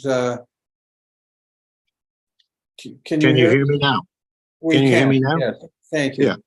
What this proposal is to effectively attach to a house a tub full of chemicals. And with all the guarantees that this tub would be above ground and would have chemicals that are secure, a storm like Katrina could hit Nantucket. Hurricane Bob hit Falmouth. I lived in Falmouth during that time and lost a house that was above the floodplain level. So hurricanes are going to come, nor'easters are going to come. Our job as citizens is to protect the floodplain and protect the essence of what we have on Nantucket as long as we can. By setting up precedents to allow one developer to put one tub of chemicals above ground and force you to have to allow that for multiple more requests would be unbelievable. If a storm hits and you have to approve 15 more of these similar pools, you're going to end up with chemicals all over downtown Nantucket 10 years from now, and they'll look back on you and think you made a bad decision. So think forward, please, and think about what we're talking about. This is not really an above ground pool. It's an attached tub of chemicals to a house, and it will get wiped away in a big storm. Thank you for your opinion. And does anyone have anything further to say before I assume that we'll be asking for a continuance on this, Paul? And Miss Cobb, is it? Yes, can you hear me? Thank you, Mr. Chair. Yes. So I'm at 72 Union Street, and I think it was the first session I presented a video of a geyser in my driveway. And it was explained that it's kind of a me problem, but I think it's more than just me. I've done a little digging and I've been in touch with the sewer department. I was in touch with Public Works. And in fact, it's a manhole cover for the stormwater system. And because, and I've walked the properties and all around Mariner Way, and we've looked at maps, and at best, the stormwater system is poorly documented at best. It's completely clogged where we live, which is why there is a lot of flooding. And I've asked if it could be cleared, because there are 3 connecting pipes that are underneath my driveway, all installed by the town with the manhole cover installed by the town. Ms. Cobbs, I really Yes. don't like to interrupt you, but Okay, this sorry. seems away from what we're actually considering Well, now. there's flooding and the stormwater system isn't working, and to have any water put in this neighborhood seems irresponsible, unless I'm missing something. I mean, I guess But, it if sounds relevant to me, but I'm missing something. it's not a question of how relevant it is, it's more a question of that it's a separate topic from what we're considering right now. From flooding? I'm No, talking from about, the responsibilities of the DPW to actually manage this correctly. And Jeff, do you have any advice to give on that in particular? Because I fully accept, Ms. Cobbs, that it's an unacceptable condition to you. well, it's not just me, it's this whole neighborhood. The stormwater, actually, one of the pipes is coming from Mariner Way. So, Thank you. Jeff, have you? I So- know that stormwater has been recently designated as a kind of a function of the sewer department, and they're going a kind of a complete evaluation of especially the downtown area. It sounds like Ms. Cobbs has been in touch with all of the right people for that. I don't have information right off the top of my head for that specific area. It's not something that I deal with on my daily basis unless called for consultation for permitting or other environmental impacts or water quality purposes. But I do think that water management in an area that's certainly impaired by a number of other things, and not to mention the proximity to places like Consu Springs and places where there's historically been drainage issues, can certainly be germane to the conversation. And so, thank you, Ms. Cobbs. I'm sorry, I've forgotten how to pronounce your name again. That's okay. Amy Yeah. Cohane. Just a Cohane, final thank thing, you. because I was trying to go so quickly. I just am hoping that we get some assurance that this wouldn't be approved without more detailed specifications, because just talking us through how this is going to work, it's not giving us any confidence about, you know, how the cover is going to be affixed and how the pool, which, you know, is Frank has all these risks, how it's actually going to be attached. So I'm really hoping that we couldn't just be talked through this and we would actually see very specific plans. Thank you very much. Well, and I think those have already been requested by a member of the commission. And Ms. Cobbs, I certainly don't want you to feel that we're ignoring your concerns on what's taking place. But as Mr. Carlson said, you've reached out to the DPW, and I take it hasn't been satisfactory for you at this juncture? no, I'm not complaining about the response. In fact, I'm in touch with, someone from the sewer department, and we've been tracing, and I'm just, and it's not just a me problem. It floods into other people's property. In fact, it's a low point on our property, but there is major stormwater issues in the area. Right. So if we circle back to, you know, what triggers the close of that automatic cover, what time is it, how's that done, not just what it's made of. So anyway, maybe it's viewed all irrelevant, but no, I certainly, I didn't mean it. I hope you don't feel that I meant it in that particular regard. So clearly we need to know a lot more about the design. And Seth, do you have a comment? Yes, thank you, Mr. Chair. I have a couple comments. Some of them are very technical regulatory comments. The first one is, at least. So under the Massachusetts Wetland Protection Act, land subject to coastal storm flowage is delineated as existing, but there aren't really any performance standards associated with it. The performance standards are really only under our local bylaw and regulations. So just so everyone knows, if there are concerns, we're really just trying to assess what the local regulations say about this project and the local performance standards. I am sympathetic to some of the comments that Mr. Reed was saying. I think that, I know for sure that helical piles are used in pool installations all over the place, but not in this layout. It's, a helical pile being driven into the ground and then supporting a typical in-ground pool. I don't know if Mr. Santos has any design renderings or any real life examples of this layout. I don't think so. I think this is the first time it's been proposed, but I do think you're talking about like essentially putting a tub up on a bunch of sticks. And having played enough games as a kid where me and my brothers would try to knock stuff over, it's pretty easy to knock stuff over that's up on sticks. So without seeing engineered design plans or proof of concept of this, I definitely don't think we could move forward. And I do think that there is the possibility that a design plan that actively protects the mixing of stormwater and pool water, it could possibly exist, or it could possibly not exist. I really don't know. I'm not an engineer, so I'll wait and see. But I think from just a citizen's perspective, just a normal person's perspective, it seems a little suspect to me that something like that could actually be a sustainable, stable structure, especially in a flood zone and in a high wind zone. So I'll let the engineers look at it and get back to us, but it definitely seems like something that I don't support without getting really a lot more detail. Thank you.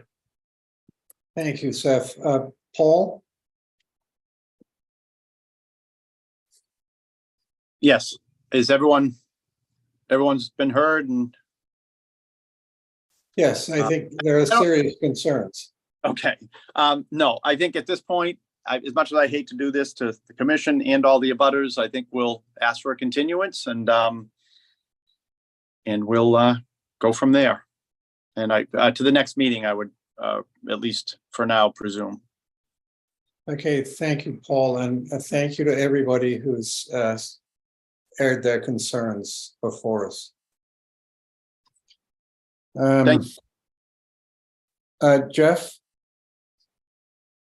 Real quickly before we move on, I was just going to remind everyone, for those who haven't, if we can get comments in advance of the meeting, we're always pretty good about getting them up and posted.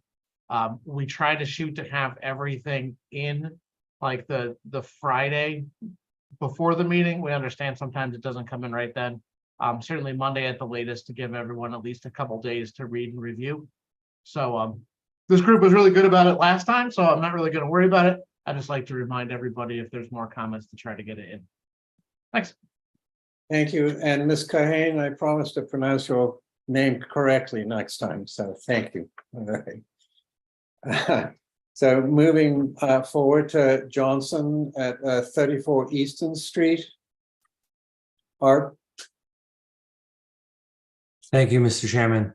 For the applicant, Art Gasparo, Nantucket Engineering, before you with a request for an amended order of conditions for the ongoing residential redevelopment project at 34 Easton Street, which is located within land subject to coastal storm flowage, as well as the buffer zone to coastal beach and coastal bank, with the coastal bank being an existing timber bulkhead.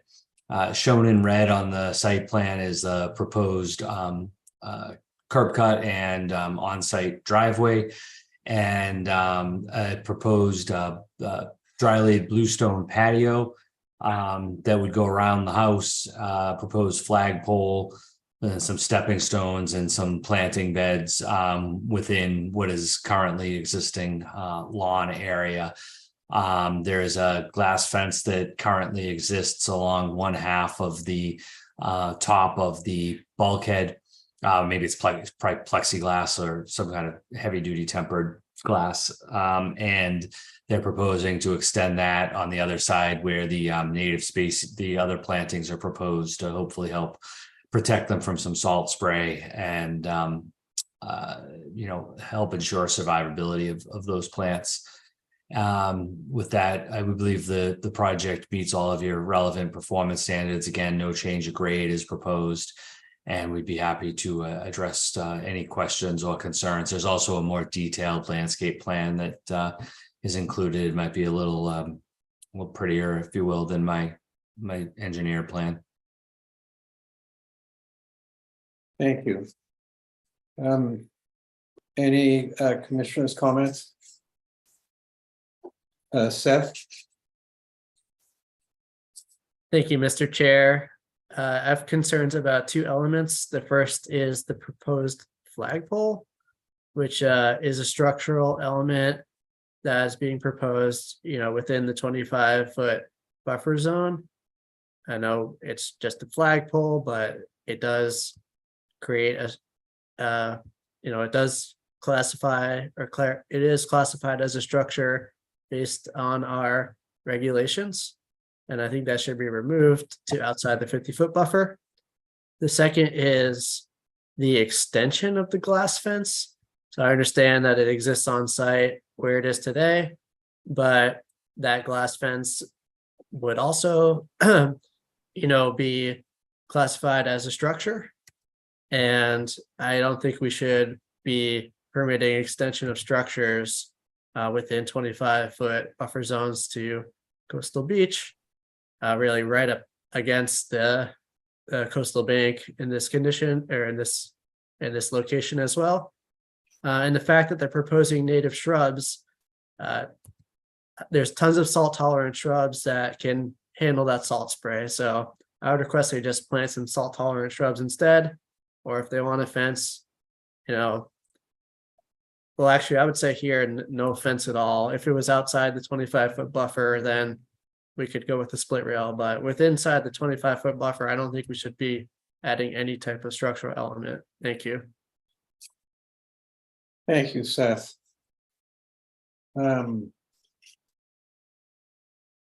Any further observations?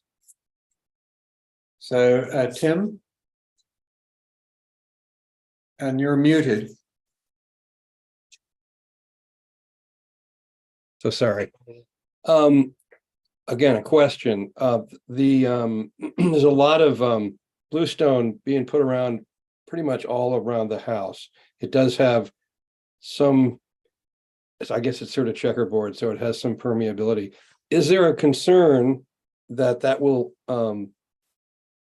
affect or reduce the absorbability in a flood?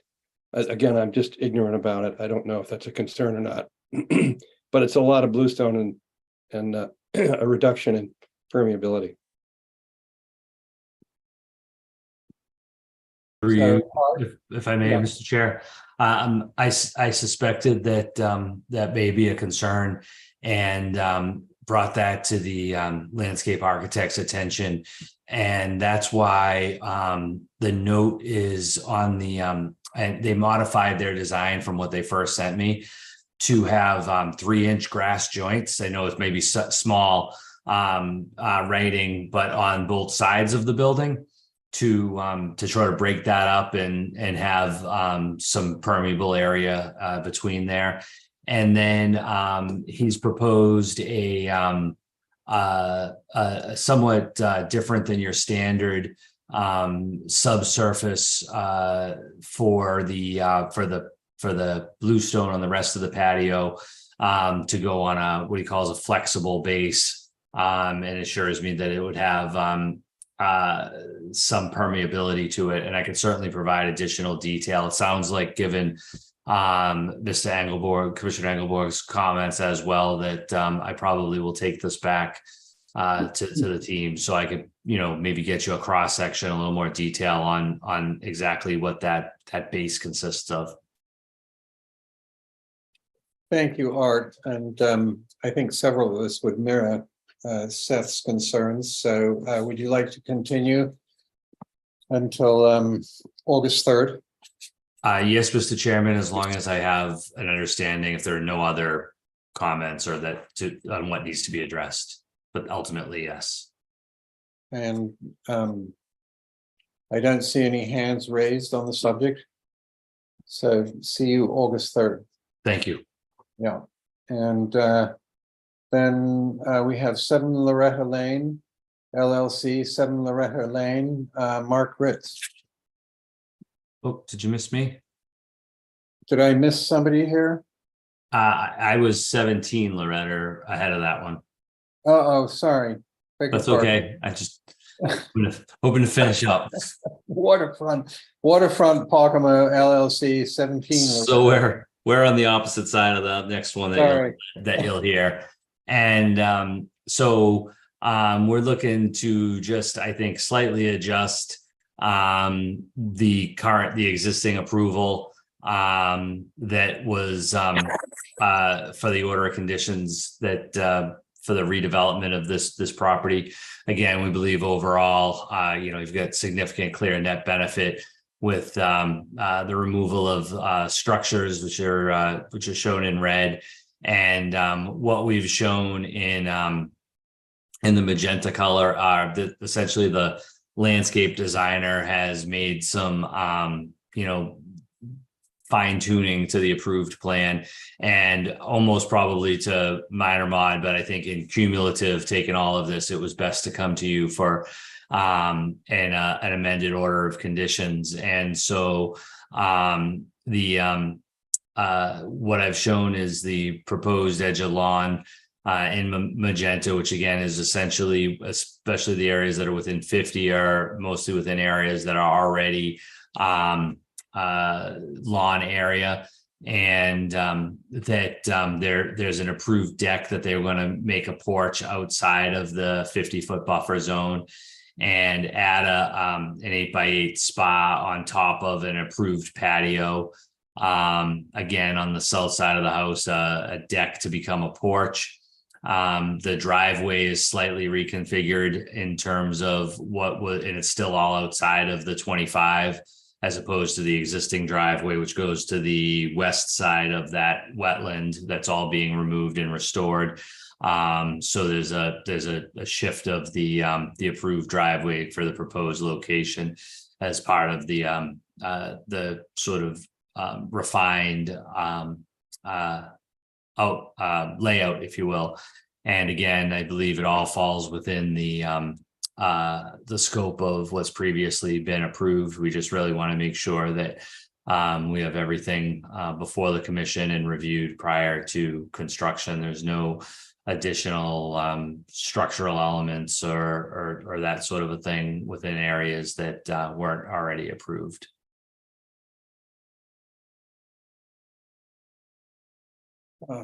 Thank you, Art. So any questions?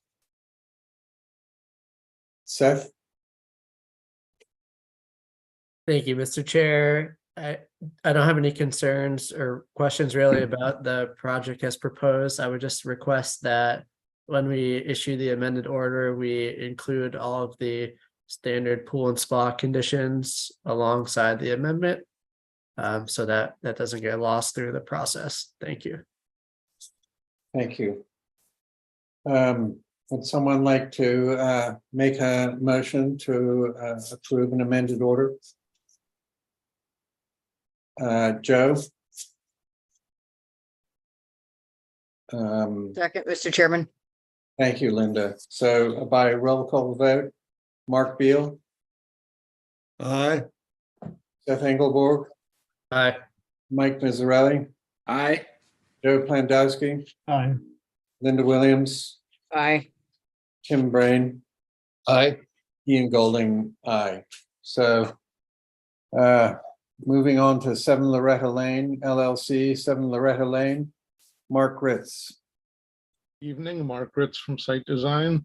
I'm joined by Dan Malloy, representing the applicants at 7 Loretta. Previously, the commission had approved redevelopment of this site, including a single-family residence, garage, pool, and pervious driveway. We have since received HDC approval on the structures and are coming back with a reconfiguration of the previous approval. We've moved the majority of the house outside of the 100-foot buffer. We've reduced the overall structural footprint within the 100-foot buffer. All structures are outside of the 50. The two biggest changes on the plan are we are adding a small pool cabana inside the 100-foot buffer. And we are also requesting a portion of Loretta Lane currently crosses onto the property is outside of the layout. We're proposing to relocate that small portion of roadway in the upper left-hand corner of the plan, approximately where it says way, back into the road layout. This will move it slightly away from the existing wetland. It's a rather minor move, but it will move it a tiny bit away from the wetland, and it'll just get it back into where the roadway is supposed to be and straighten out a little bit of a meander that's there. With that, I'll be happy to answer any questions. Thank you. Any questions? Hearing none. A motion to approve an amended order. So move, Mr. Chair. Thank you, Linda. Was that Joe or Mark? Did I see you approve? Okay. Well, the tie, I'll give it to Mark. So by roll call vote, Mark Beal. Aye. Seth Engelborg. Aye. Mike Mizzarelli. Aye. Joe Plandowski. Aye. Linda Williams. Aye.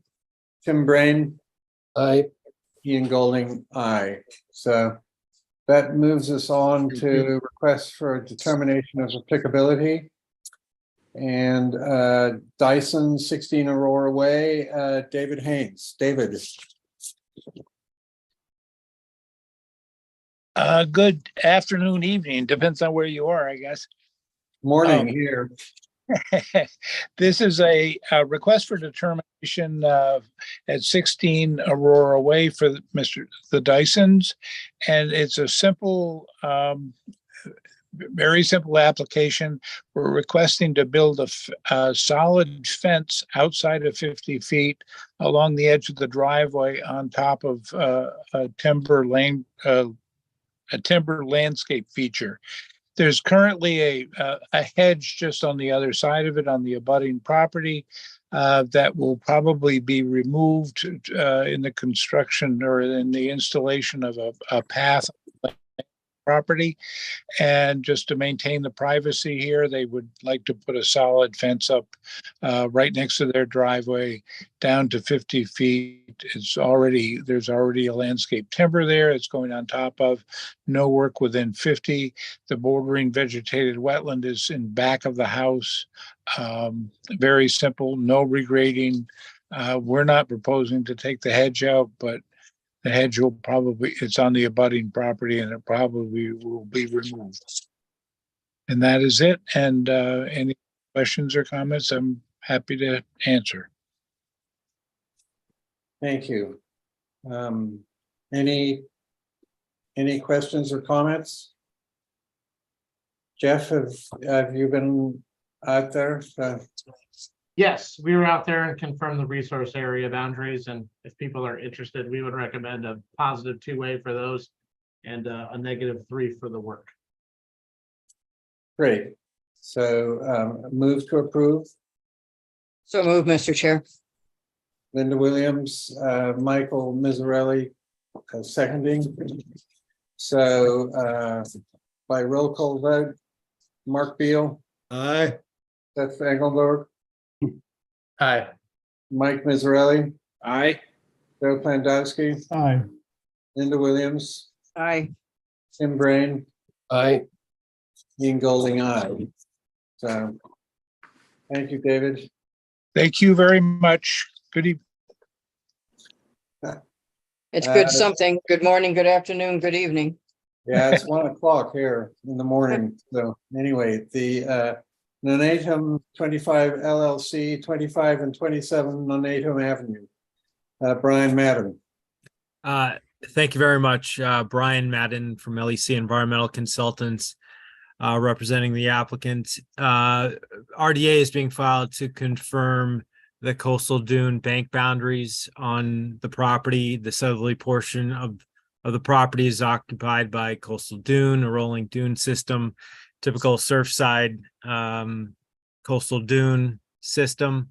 The flood zone elevation, which is the velocity zone, is located within the interior of the dune system. That's that blue dashed line.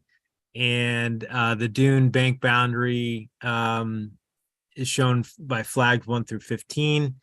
In the bank, the locally protected bank, defined by a distinct break in topography on the upper edge of the dune, is flags 1 through 5, and then 6 through 15.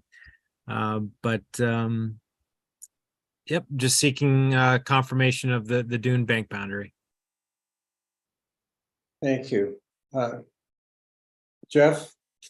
Yes, we reviewed those boundaries. There was kind of one interesting finger of dune grass that we looked at on top that's not coastal dune. It was part of a restoration effort that's there, but it doesn't have the substrate beneath it to qualify. But after our review, we agreed with the boundaries as shown and recommend a positive 2A. Great. So a motion to approve. Mark, seconded by Joe. So by roll call vote, Mark Beal, Aye. Steph Engelborg, Aye. Mike Mizzarelli, Aye. Joe Plandowski, Aye. Linda Williams. Linda? Linda, you're muted, I believe. Aye, Thank I you. wouldn't respond. Tim Brain Aye. and Ian Golding, aye. So that moves us on to minor mods. Nantucket Islands Land Bank, 44 Washington Street. Rachel? So Rachel asked if I could cover because her connection dropped and she couldn't Gotcha. reconnect. Yeah. So what they're proposing in this case was at 44 Washington Street, where there was an existing house and brick driveway that was removed. And on the part that still overlooks the harbor, they're looking to install one of their kind of granite memorial benches for people to sit and look out over the harbor. Great. So, a move to approve, So moved, Mr. Chair. seconded by Joe. So by roll call vote, Mark Beal, Aye. Seth Engelborg, Aye. Mike Mizzarelli, Aye. Joe Plandowski, Aye. Linda Williams, Aye. Tim Brain, Aye. Ian Golding, aye. And one more minor mod, Auburn Cottages, or excuse me, Auburn Cottage LLC, 46 Easton Street. Brian? Thanks so much. Brian Madden from LEC Environmental, representing the applicant.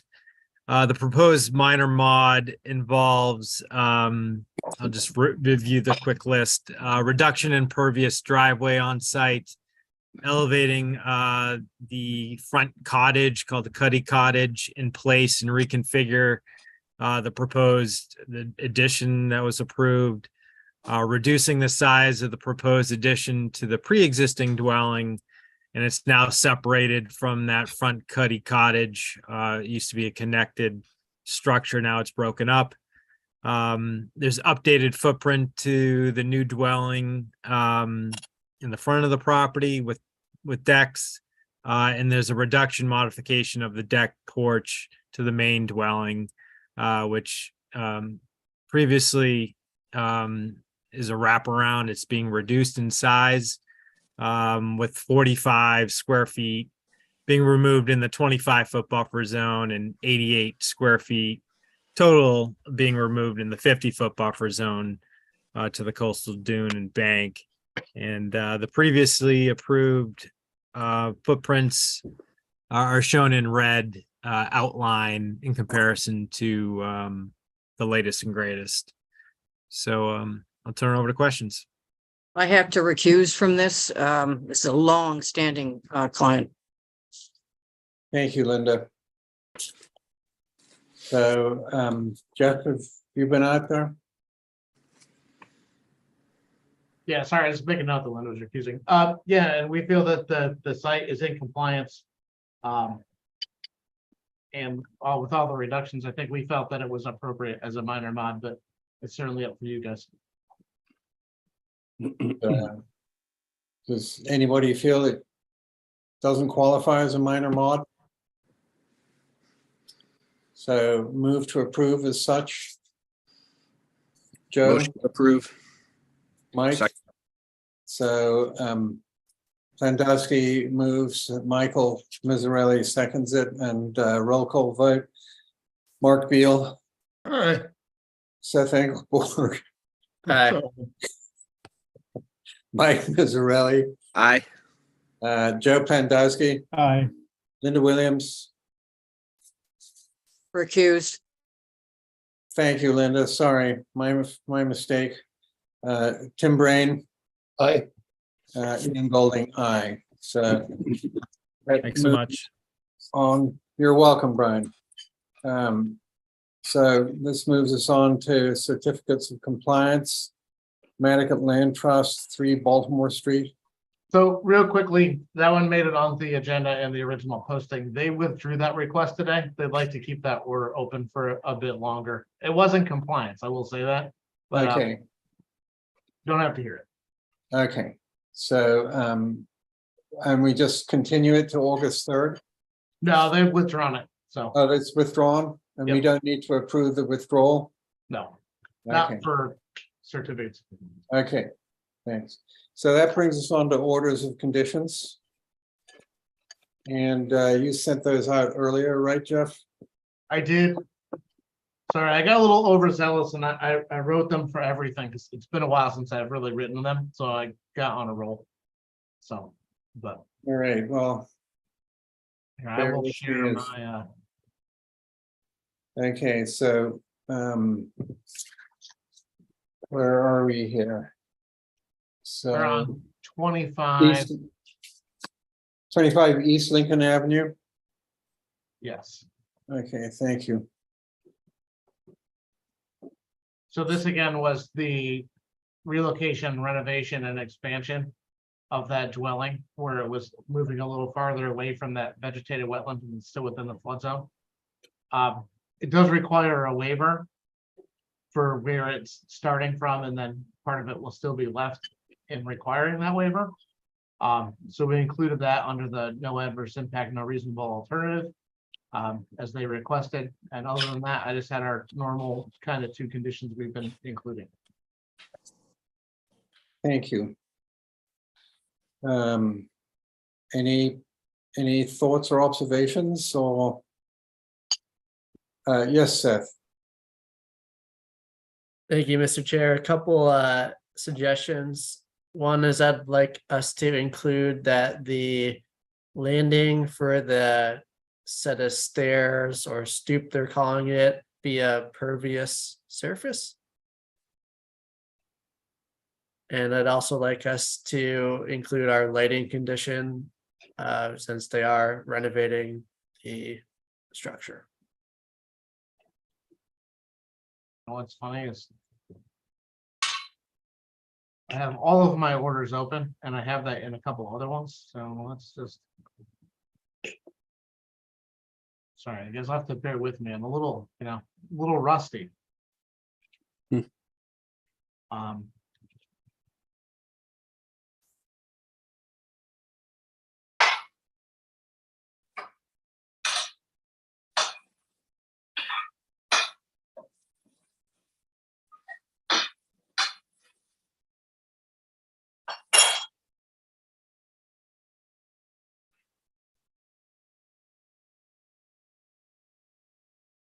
Thank you, Jeff. Problem. So someone like to move to approve as amended? Joe? So move, I'll second. Great, thank you. Seconded by Linda. So by roll call vote, Mark Beal, Aye. Seth Engelborg, Aye. Mike Mazzarelli, Aye. Joe Plandowski, Aye. Linda Williams, Aye. Tim Brain, Aye. Ian Golding, aye. And that moves us on to 13 Aurora Way.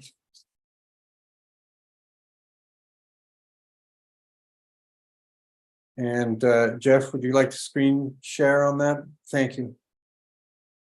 Okay, this one was the dwelling shed, pool and patios. For what it's worth, so I included the kind of the normal pool conditions. I did tweak one, this number 20, that given the topography of the site, any pool draining that needs to take place shall be pumped to a truck and disposed of properly at the sewage treatment facility, because it's right up against the back and it runs off and it's offsite. To include that. Other than that, normal pool things, the lighting thing is in. Other than that, I didn't really have any that I thought of off the top of my head. Great, thank you. So a motion to approve as drafted. So move, Mr. Chair. Thank you, Linda. Second. Joe Plandowski. Thank you, Joe. So by roll call vote, Mark Beal, Aye. Seth Engelborg, Aye. Mike Mazzarelli, Aye. Joe Plandowski, Aye. Linda Williams, Aye. Tim Brain, Aye. Ian Golding, aye. So that takes us to 39 Monomoy Road. Which I'm recused from. You're recused from. Thank you, Linda. Give me 1 second.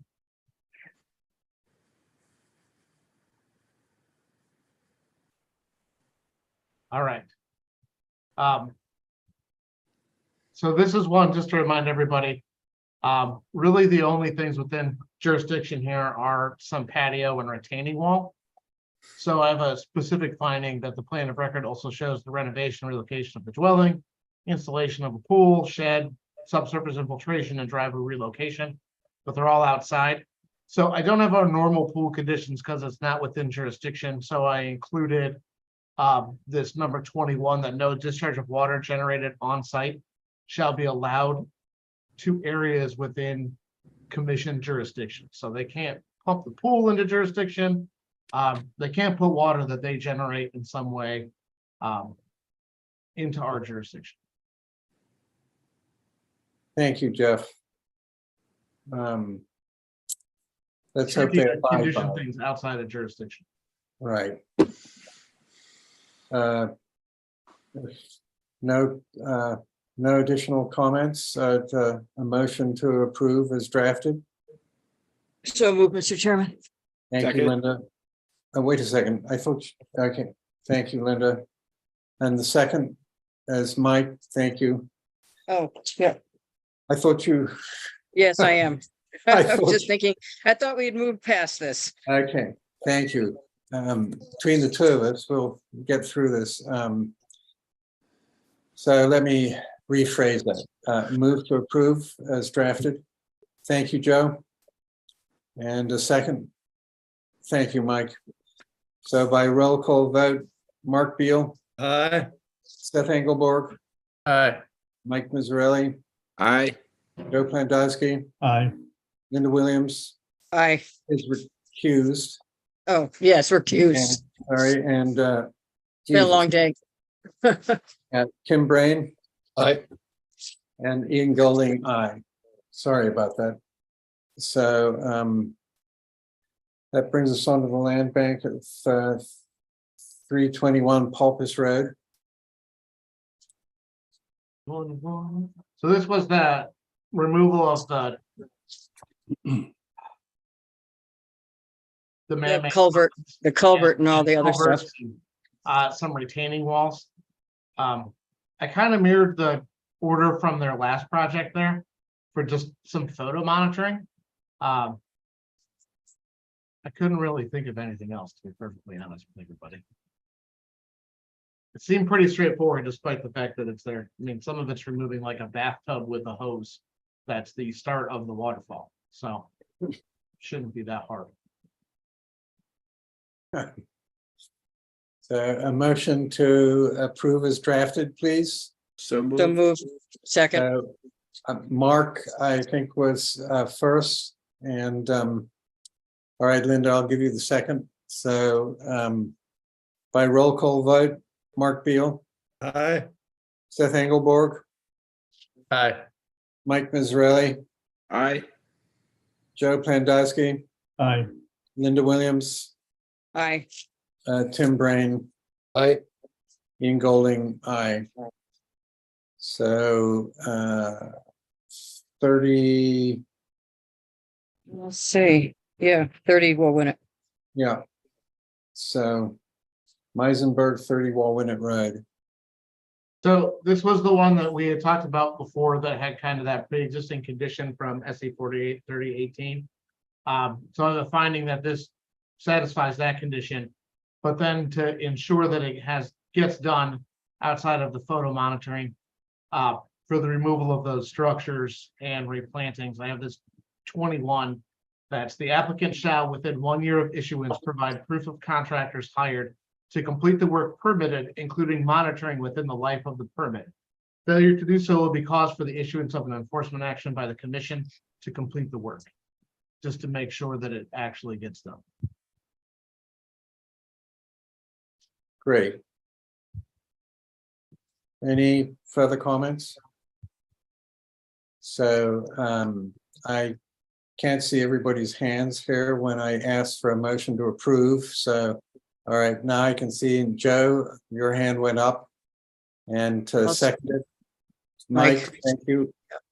So by roll call vote, Mark Beal, Aye. Seth Engelborg, Aye. Mike Mazzarelli, Aye. Joe Plandowski, Aye. Linda Williams, Aye. Tim Brain, I, Ian Golding, aye. So the next one is Once Upon a Time LLC, 56R Mattoxham Valley Road. Right, so from the discussion earlier, I made one adjustment to the draft already. Because I added this condition 25 that all plantings shall be native species with no cultivars allowed. To kind of reflect the discussion we had about the miscanthus. And the rest of that planting list, obviously, they really feel strongly they need to have something that's non-native, they can apply with a minor mod and a planting schedule to alter that. So other than that's our standard pool things. Again, I put that number 20, I changed it again though. So I put, given the topography of the site, any pool draining that needs to take place shall be pumped to an upland area or pumped by truck and disposed of properly at the sewage treatment facility. So I didn't want them to like try to pump it over the bank or just let it flow. And then that site runs a little bit, even though it's pretty flat. If it headed towards the bank, I obviously didn't want to create an issue. So to just kind of memorialize that a little better. Well, thank you, Jeff. That seems like sensible caution. Move to approve as amended. So moved. So Mike, seconded by Joe. By roll call vote, Mark Beal, Aye. Seth Engelborg, Aye. Mike Mazzarelli, Aye. Joe Plandowski, Aye. Linda Williams, Aye. Tim Brain, I, Ian Golding, aye. And I think the last one now is 8 Wall Street, right? 8 Walsh LLC, 8 Walsh Street. We do have one more after this, but I'll take over driving if you want for that one. Which It one looks was like, that? I think you're on an older agenda, Ian. We had a late posting for something that was there, but. All right, so real quickly, Okay, on 8 Wall Street, normal conditions. I have this finding, the commission finds that the required plantings permitted by SE 483474 were not completed in accordance with that permit. Just to find that now, and then condition 20, prior to the start of work, the required plantings permitted in SE 483474 shall be completed and a partial certificate of compliance applied for to the commission. Should work on the patios and decks permitted by this order start prior to this taking place, The commission shall schedule a hearing for the revocation of this permit. Because they were Wow. supposed to do it before, they didn't do it. Now they're gonna do it before they can do the rest, and if they don't, they don't get to do it. So Great. it's a little So- swifter justice than normal. Do what you say you're gonna do, and you don't get these permits. So, any comments or move to approve as drafted? So, Motion to Joe, approve drafting. thank you. Mike seconded. So, by roll call vote, Mark Beal, Aye. Steph Engelborg, Aye. Mike Mazzarelli, Aye. Joe Plandowski, Aye. Linda Williams, Aye. Tim Brain, Aye. Ian Golding, aye. So, and so Jeff, you said I missed something here, or? Yeah, we had one come in late that we just put on. We permitted a project SE 483568 for the last name on the applicant was Murphy and Foundlier at 9 Massachusetts Avenue. They went to go start the project. It was and they can't find their original order of conditions to record. So we simply just need to reissue that order of conditions. Okay. Also So, move. Perfect. do I hear a second? Yes, Joe, thank you. Fine. Roll call vote. Mark Beal, Aye. Seth Engelborg, Aye. Mike Mazzarelli, I was actually recused from that one because I not particularly for this work, but I've worked on that property previously, so I'll remain recused. Look at that. okay, so. Good memory Mike from Mike. Mike Mazzarelli recused. Joe Plandowski, Aye. Linda Williams, Aye. Tim Brain, Aye. Ian Golding, aye. So that brings us on to extension of orders. And the first one is ETG Nominee Trust, 6 Old Harbor Road. And, by iPhone, Yes, you're on. hello, Mr. Chair. I'm requesting the 3 one-year extensions all in one lump for a project that was stalled during COVID and is ready to proceed. It's a project that it's a fairly straightforward project. And I request on behalf of the owner for the extensions. So real quickly, as he goes to is, it was filed on a timely basis. There was some belief that it was subject for a little while to the granted COVID extensions, which caused some closeness in for when it was filed. It's super confusing how that's put together. But it was filed prior to the expiration of it. So we don't have any issues, and given the hangups with the belief that it may have qualified for the automatic COVID extension, we thought that it was just grounds to grant the extension in the office here. So do I have a motion to extend the order?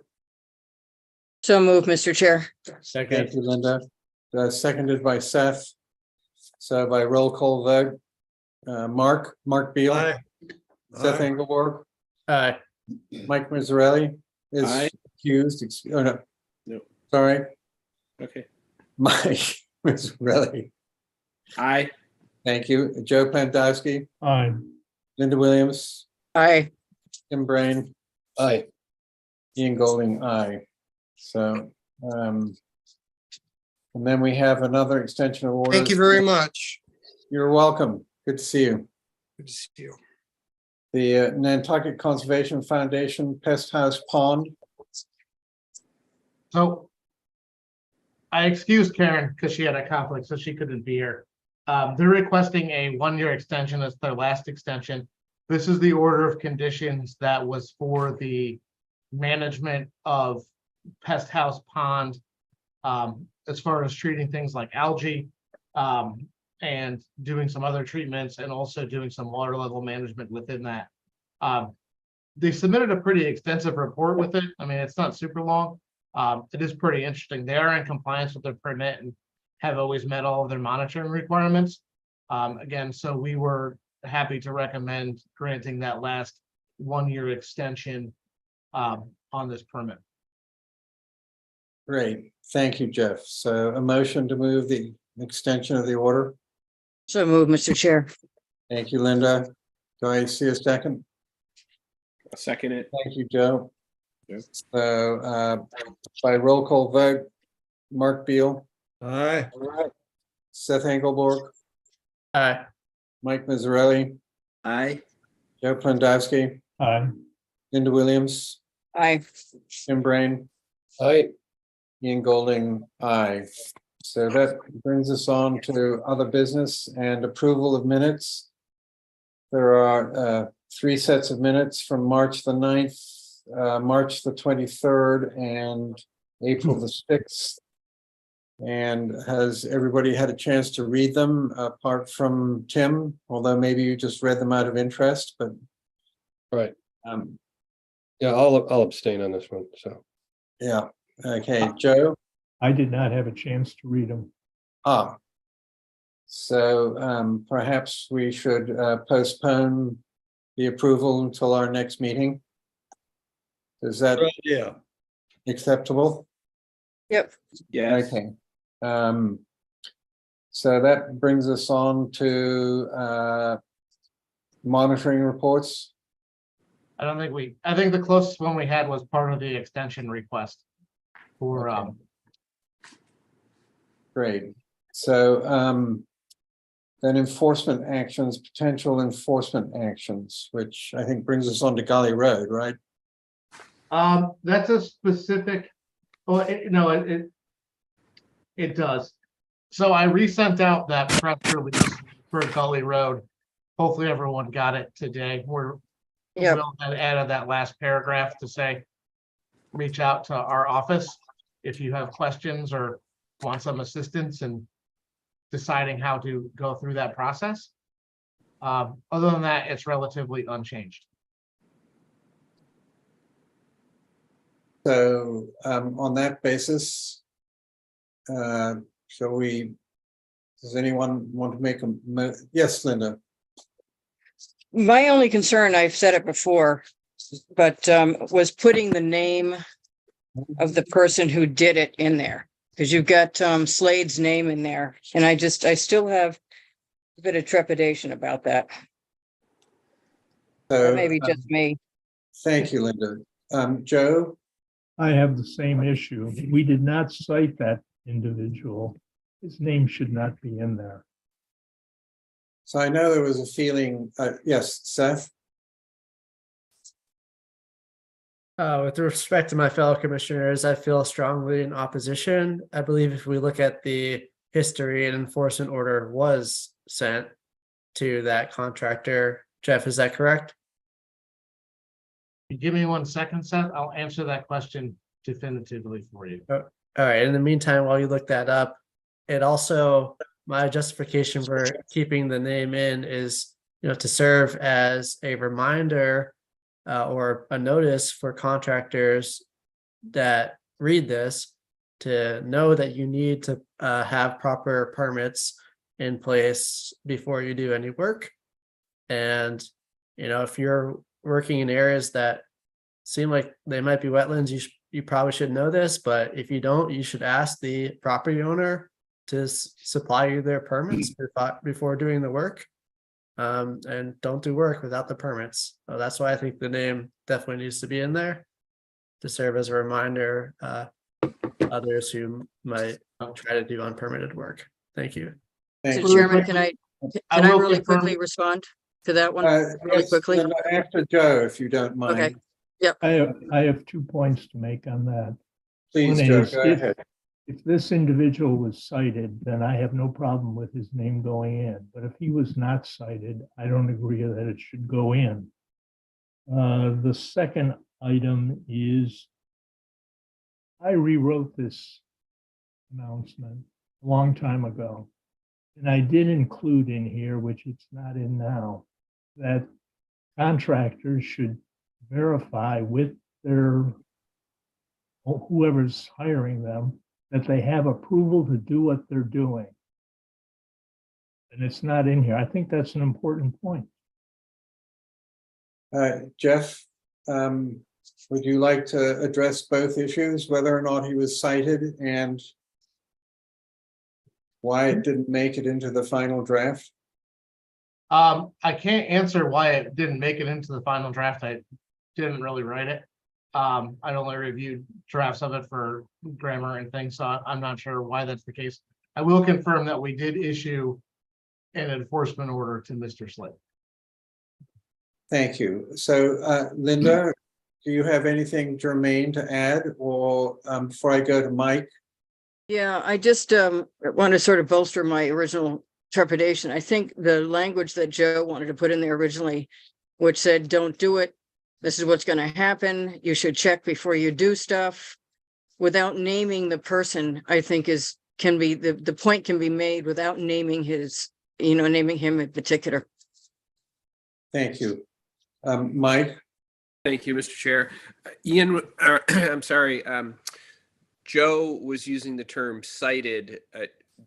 Joe, were you just through you, Mr. Chair, were you just referring to him getting an enforcement order or somebody that was fined? An enforcement order or something to that effect, not a fine. Okay. I don't think a fine was involved with anybody involved in this case. So my feeling is that since there's some dissatisfaction here with the final version, that perhaps we should postpone until the next meeting, and between now and the next meeting, that if Joe, you feel strongly about adding that language, you put it in, and then we discuss removing it, unless the feeling of the commission is that we add it now on the fly and then have a vote on it. So, Seth? Thank you, Mr. Chair. I don't have any concerns about adding the language in that Joe is requesting. I think it's in line with the rest of the letter, but I do feel strongly about keeping the name in there personally. Thank you. Jeff, is your hand raised for a modification of the letter, or? I cheated, and so I added to the end here. I left everything the same, and I added on a final sentence that says, the Conservation Commission recommends that all contractors or parties hired to conduct work for property owners confirm that all permits are in hand and request copies prior to doing any work. Thank you. And yes, Joe. That's good. Thank you. Yes, Mark. Oh, I like the new wording. I think it's important to put contractors on notice, and I have no problem with the gentleman being named. I mean, he was enforcement order was issued. I think it puts contractors on notice that they have to do what's required of them, get the permits. Thank you, Mark. And so, Linda, unless you have something beyond what you've already articulated, I'd like to put this to the vote. Well, I was going to do that, Mr. Chairman, but I was see if that flies, because it seems like we're sort of split. I was going to make a motion to approve the letter with the added language and taking the person's name out and see if that flies. So that is a formal motion? Yes. Okay. Do I have a second for that motion? So I don't think that's going to fly, Linda. Okay. Okay. So if we can entertain a motion to approve of the letter as amended. Mark, So moved. Mike, thank you. By roll call vote, Mark Beal, Aye. Seth Engelborg, Aye. Mike Mazzarelli, Aye. Joe Pandowski, Aye. Linda Williams. I'm going to abstain, Mr. Chairman, only because of that name. That's it, but I approve the rest of it. Thank you. Tim Brain. I'm going to abstain. I don't know enough about this issue. Okay. And Ian Golding, aye. So if that can be noted with 2 abstentions. Linda Williams and Tim Brain. So that brings us on to reports and crack. I've been absent. Excuse me, Mr. Chair.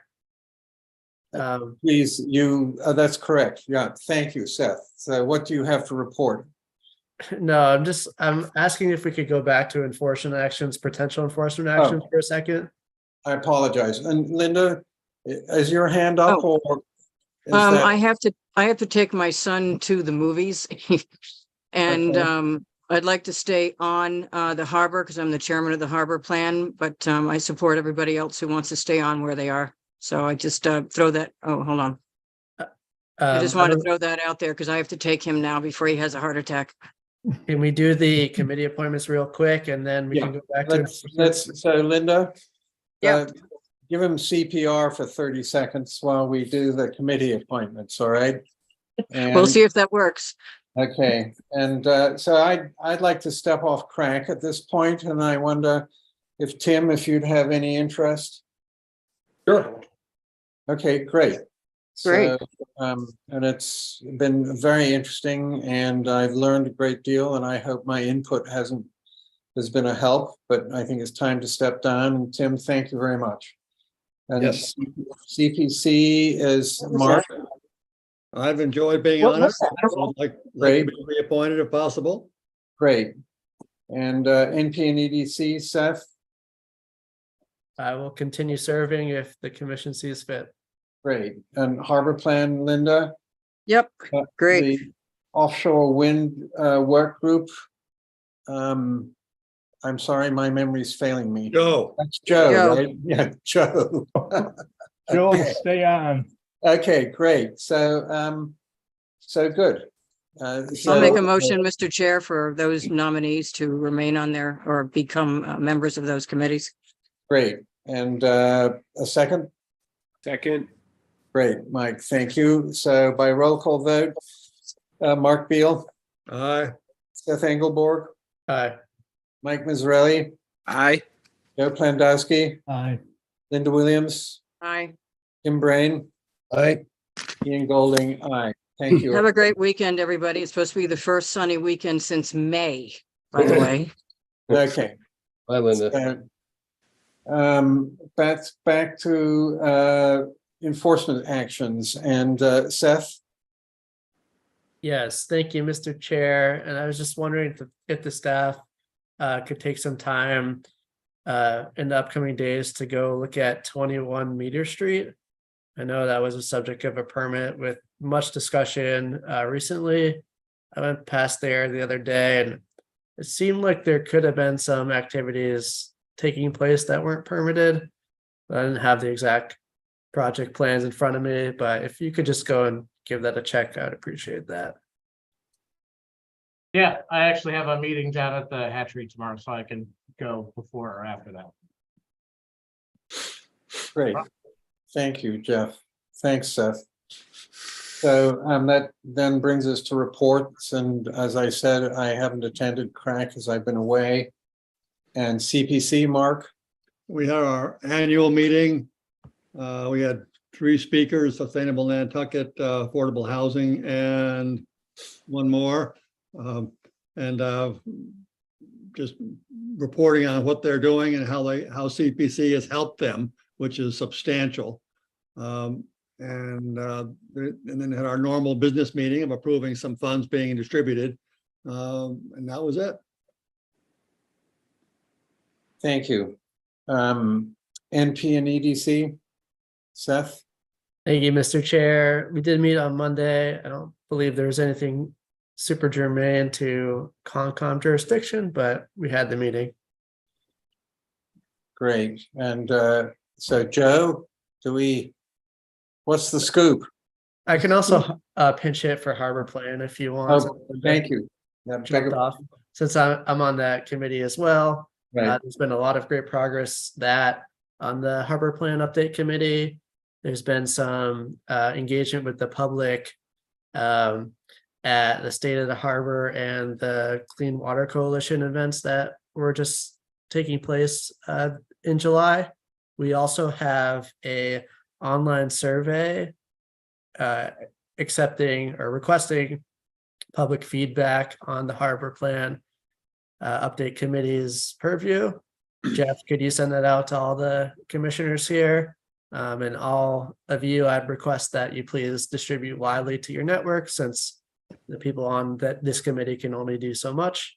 And that's a chance for people to give whatever input they want on the categories that we've listed in the survey, even if they're unable to attend one of our meetings.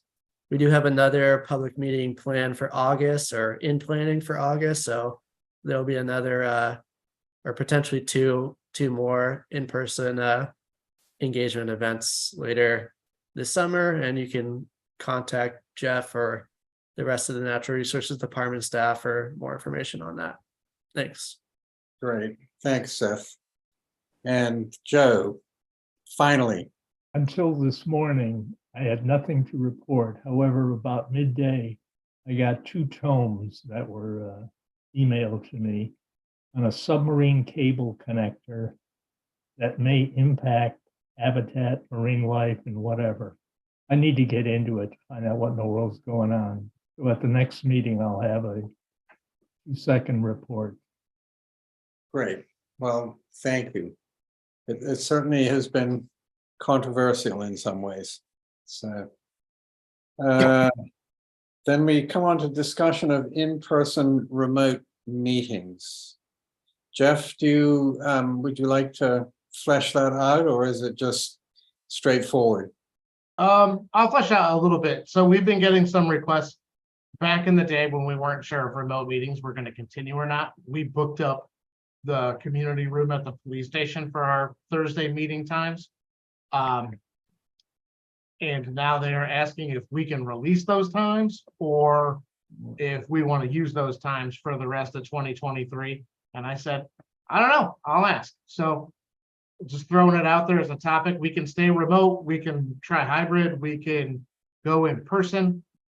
We have the space reserved, but there was not a decision that I was just going to staff level make. I thought I would leave it up to you guys. Thank you. Joe? I'd say remote works pretty well. Certainly, I think the consensus when we decided to continue with remote was many of the people before us felt that it worked very well for them.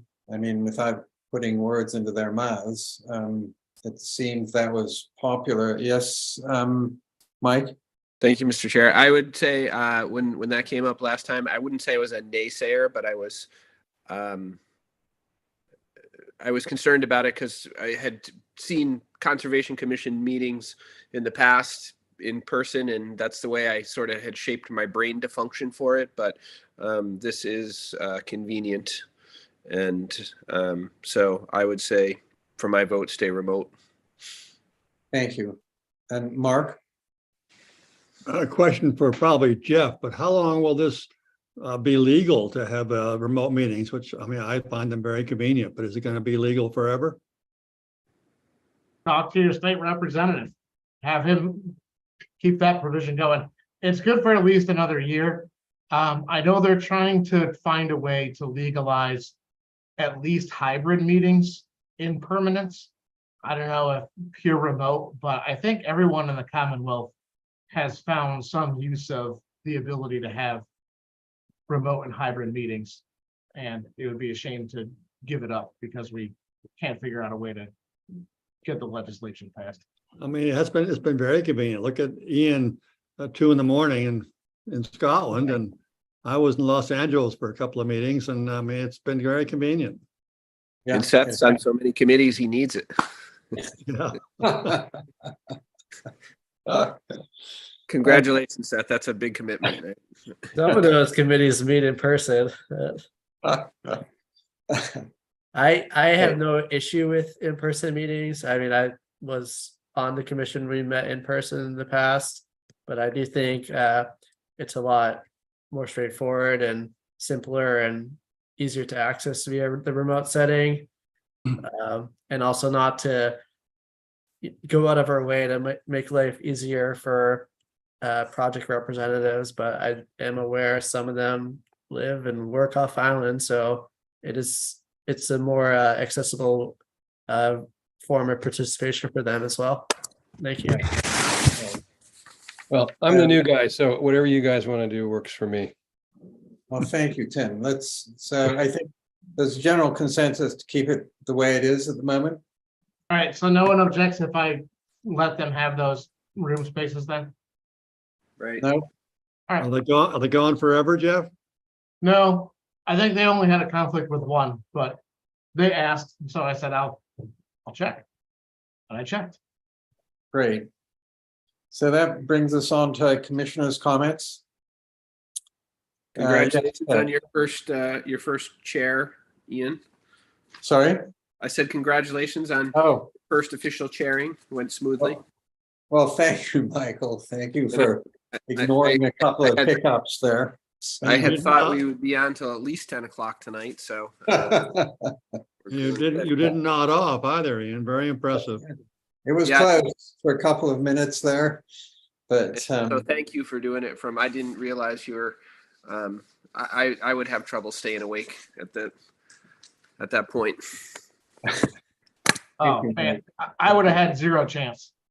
So Bert, do you Spruce, do I see your hand up? Yes, Mr. Chair. I was just going to ask on the last talking about your remote meetings, that if you could ask all commission members or anyone speaking to turn their camera on. I don't have my camera on right now because I don't have a shirt on. I didn't want to embarrass myself, but I would ask that all, especially commission members, in that name of transparency, to have if you're going to be at a Zoom meeting and you're going to be remote, that if it's possible to have a camera on, I would ask all commissioners and people speaking to do that. Thank you very much, Mr. Chair. Thank you, Spruce. The subject has definitely come up, but I believe there's yes, Seth. Joe can go first, then I'll say my comments. Well, no, I'll defer to you, please. Okay, all right. I have 3 comments. Sorry for taking a little bit of time here, but the first 2 pertain to upcoming agendas. I would request that we put on an upcoming agenda an additional discussion of our land holdings and land use policies. So I know most of our work focuses around the Wetland Protection Act, but Concons also have, as I mentioned before, a lot of authority and responsibility related to open space protection. We did have one meeting, I don't know if Jeff was at it or not, about the properties that the Concom actually owns and what to possibly do about them. And then it hasn't gone anywhere since then. I'd like us to have that on the agenda, especially I'm thinking already in advance, some of these might need to be potentially transferred at a town meeting next year, and we should be proactive in getting that done if we need to. So add that to an agenda, please. I'd also like to request that we revisit the regulations update, since we're nearly close to the finish line here with the regulatory update. I think we need to schedule a second public hearing, and hopefully at that time are able to adopt the new regulations. I don't know if that has any dates associated with it yet, Jeff. Yeah, we certainly can. We are kind of waiting to see what the answer was on remote or whether we're going to need rooms. So that makes it a lot simpler. So I'll send out a sheet like we did before with potential special meeting dates, and I'll email that in the next couple days for people to review prior to the August 3rd meeting. Great, thank you. And then my last comment is directed towards Commissioner Brain, but it's open to anybody. I would just like to talk about the MACC fundamentals course, which I have completed, and I know at this point Joe Plandowski is also completed. So MACC is the Massachusetts Association of Conservation Commissions. Yeah, I'm familiar with it. Awesome, which Yeah, Nantucket, you know, is Lisa involved. pointed me to it. I think they fundamentals, oh, I just got a cramp. The fundamentals classes aren't available till September and October. Okay, I plan to yeah. do it. Thank you, great. And Thank you know, anyone else who hasn't done them yet, I couldn't recommend them any more than I already am. I've done every single one that's available right now. They probably should start paying me advertising dollars for them, but highly recommend that as a learning tool for anybody, no matter how long you've been on the commission. So thank you. How long do those are they like, I assume they're remote? Yes, they are all remote, although actually at their annual conference, they do some of the fundamentals classes in person, but there's opportunity to do them all remote. They are 2.5 hours. It is quite a commitment, but you don't have to do them all at once. You can do, you know, one now, one in a couple months. And I know we all have busy schedules, but I really can't recommend them enough. But they are live classes, right? They're not. Yes, so they're live they're scheduled. classes. Yeah. Live classes over Zoom with you know, teachers who are presenting live and Right. question and answer and all of that. And they're really good. Right. Thank you. Thanks. Thank you, Seth. And on the regulations update, Jeff, has town council weighed in on the regulation update that the draft we've got? Mm-hmm. Yeah, Okay. they completed a review and we sent that around. Great. So the final level, final other business is administrative staff report. No, I was just gonna say, everyone, I know this is Tim's first meeting, so thanks, Tim, for being here. I'm gonna have signature pages out for everyone digitally. Here, probably in the next like 10 minutes, they'll probably start to pop into your inbox. So Tim, that link will come, sign will populate wherever it needs to be. And then Seth will let you know you're the designated signer as vice chair right now while Ian is hiding in France. That's fine. So we'll let you know when they're all ready. Just want to let everyone know I am going to be away for a good chunk of next week. So if people need something, Lisa will still be in the office, so feel free to reach out to her. And if it's something that's a little bit more technical in nature, Vince will be here too, Vince Murphy.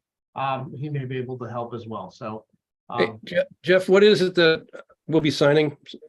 So all of the forms that we generated tonight, all of the approvals for orders of conditions and requests for determinations, we have to sign. So in this modern day and age, we do it all digitally now, and everyone will sign.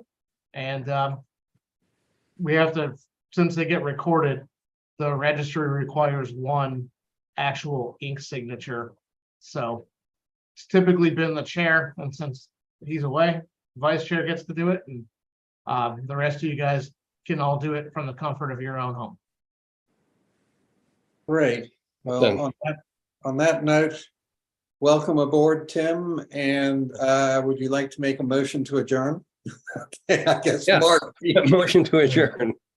Jim made the motion. Okay, don't all raise your second hands at once, right? So on that note, Mark Beal. When do you get back, Ian? In a week, the 29th. Aye. Yeah. Look forward to catching up with you. Aye. Mark Beal. Aye.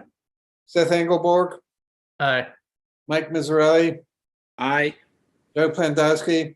Can I get my 3 comments in? Oh, Joe, I apologize, of course. I guess I've jumped the gun, excuse me. The three comments are updated regulations. I completely agree with what Seth said. We need to get those things done. A lot of time was spent on it and years will go by and nothing will happen unless we get it on the agenda. Second thing is whoever turned out the application review form, really helpful. It was a good job. I don't know who's responsible for it, but it's a nice thick packet and has a lot of information as far as I was concerned. That was me. Yeah, did people find those helpful? I was gonna ask that in my, Yes. Yeah. is there anything else that people would like to see on those that wasn't included? Or if you Not can't right think of it now. now, email it in. And my last comments also supports what Seth said. There was a really good program that was no-cost program last week put on by the Mass Conservation Commission on delineation of bordering vegetated wetlands. They're trying to standardize the way these are recorded. And it was great. It was for an hour, supposedly for an hour. It went for almost an hour and a half. Good program. At no cost, I might add, other than your time. Thank you. Thank you, Joe. And I think on that note, everybody has answered in the affirmative, apart from Tim. And okay, and so thank you, Aye. everybody. Thank you, Jeff. And No problem. good Signature morning. pages are on their way. I heard someone's computer ding. That's probably what it That was. was me. Wow. Have a nice Ian, you- night or early morning, wherever you are. Yeah, it's 2:00. Skip the Quick, sleep. Jeff. Skip Are the you sleep. anywhere and go near the straight Tour de to an France? espresso. France? Right. You're Good even night, past the Mark everybody. Field ice cream hour. Yeah. Really. All right. Take care, everybody. Bye. Bye-bye. Thanks, everyone. Yeah.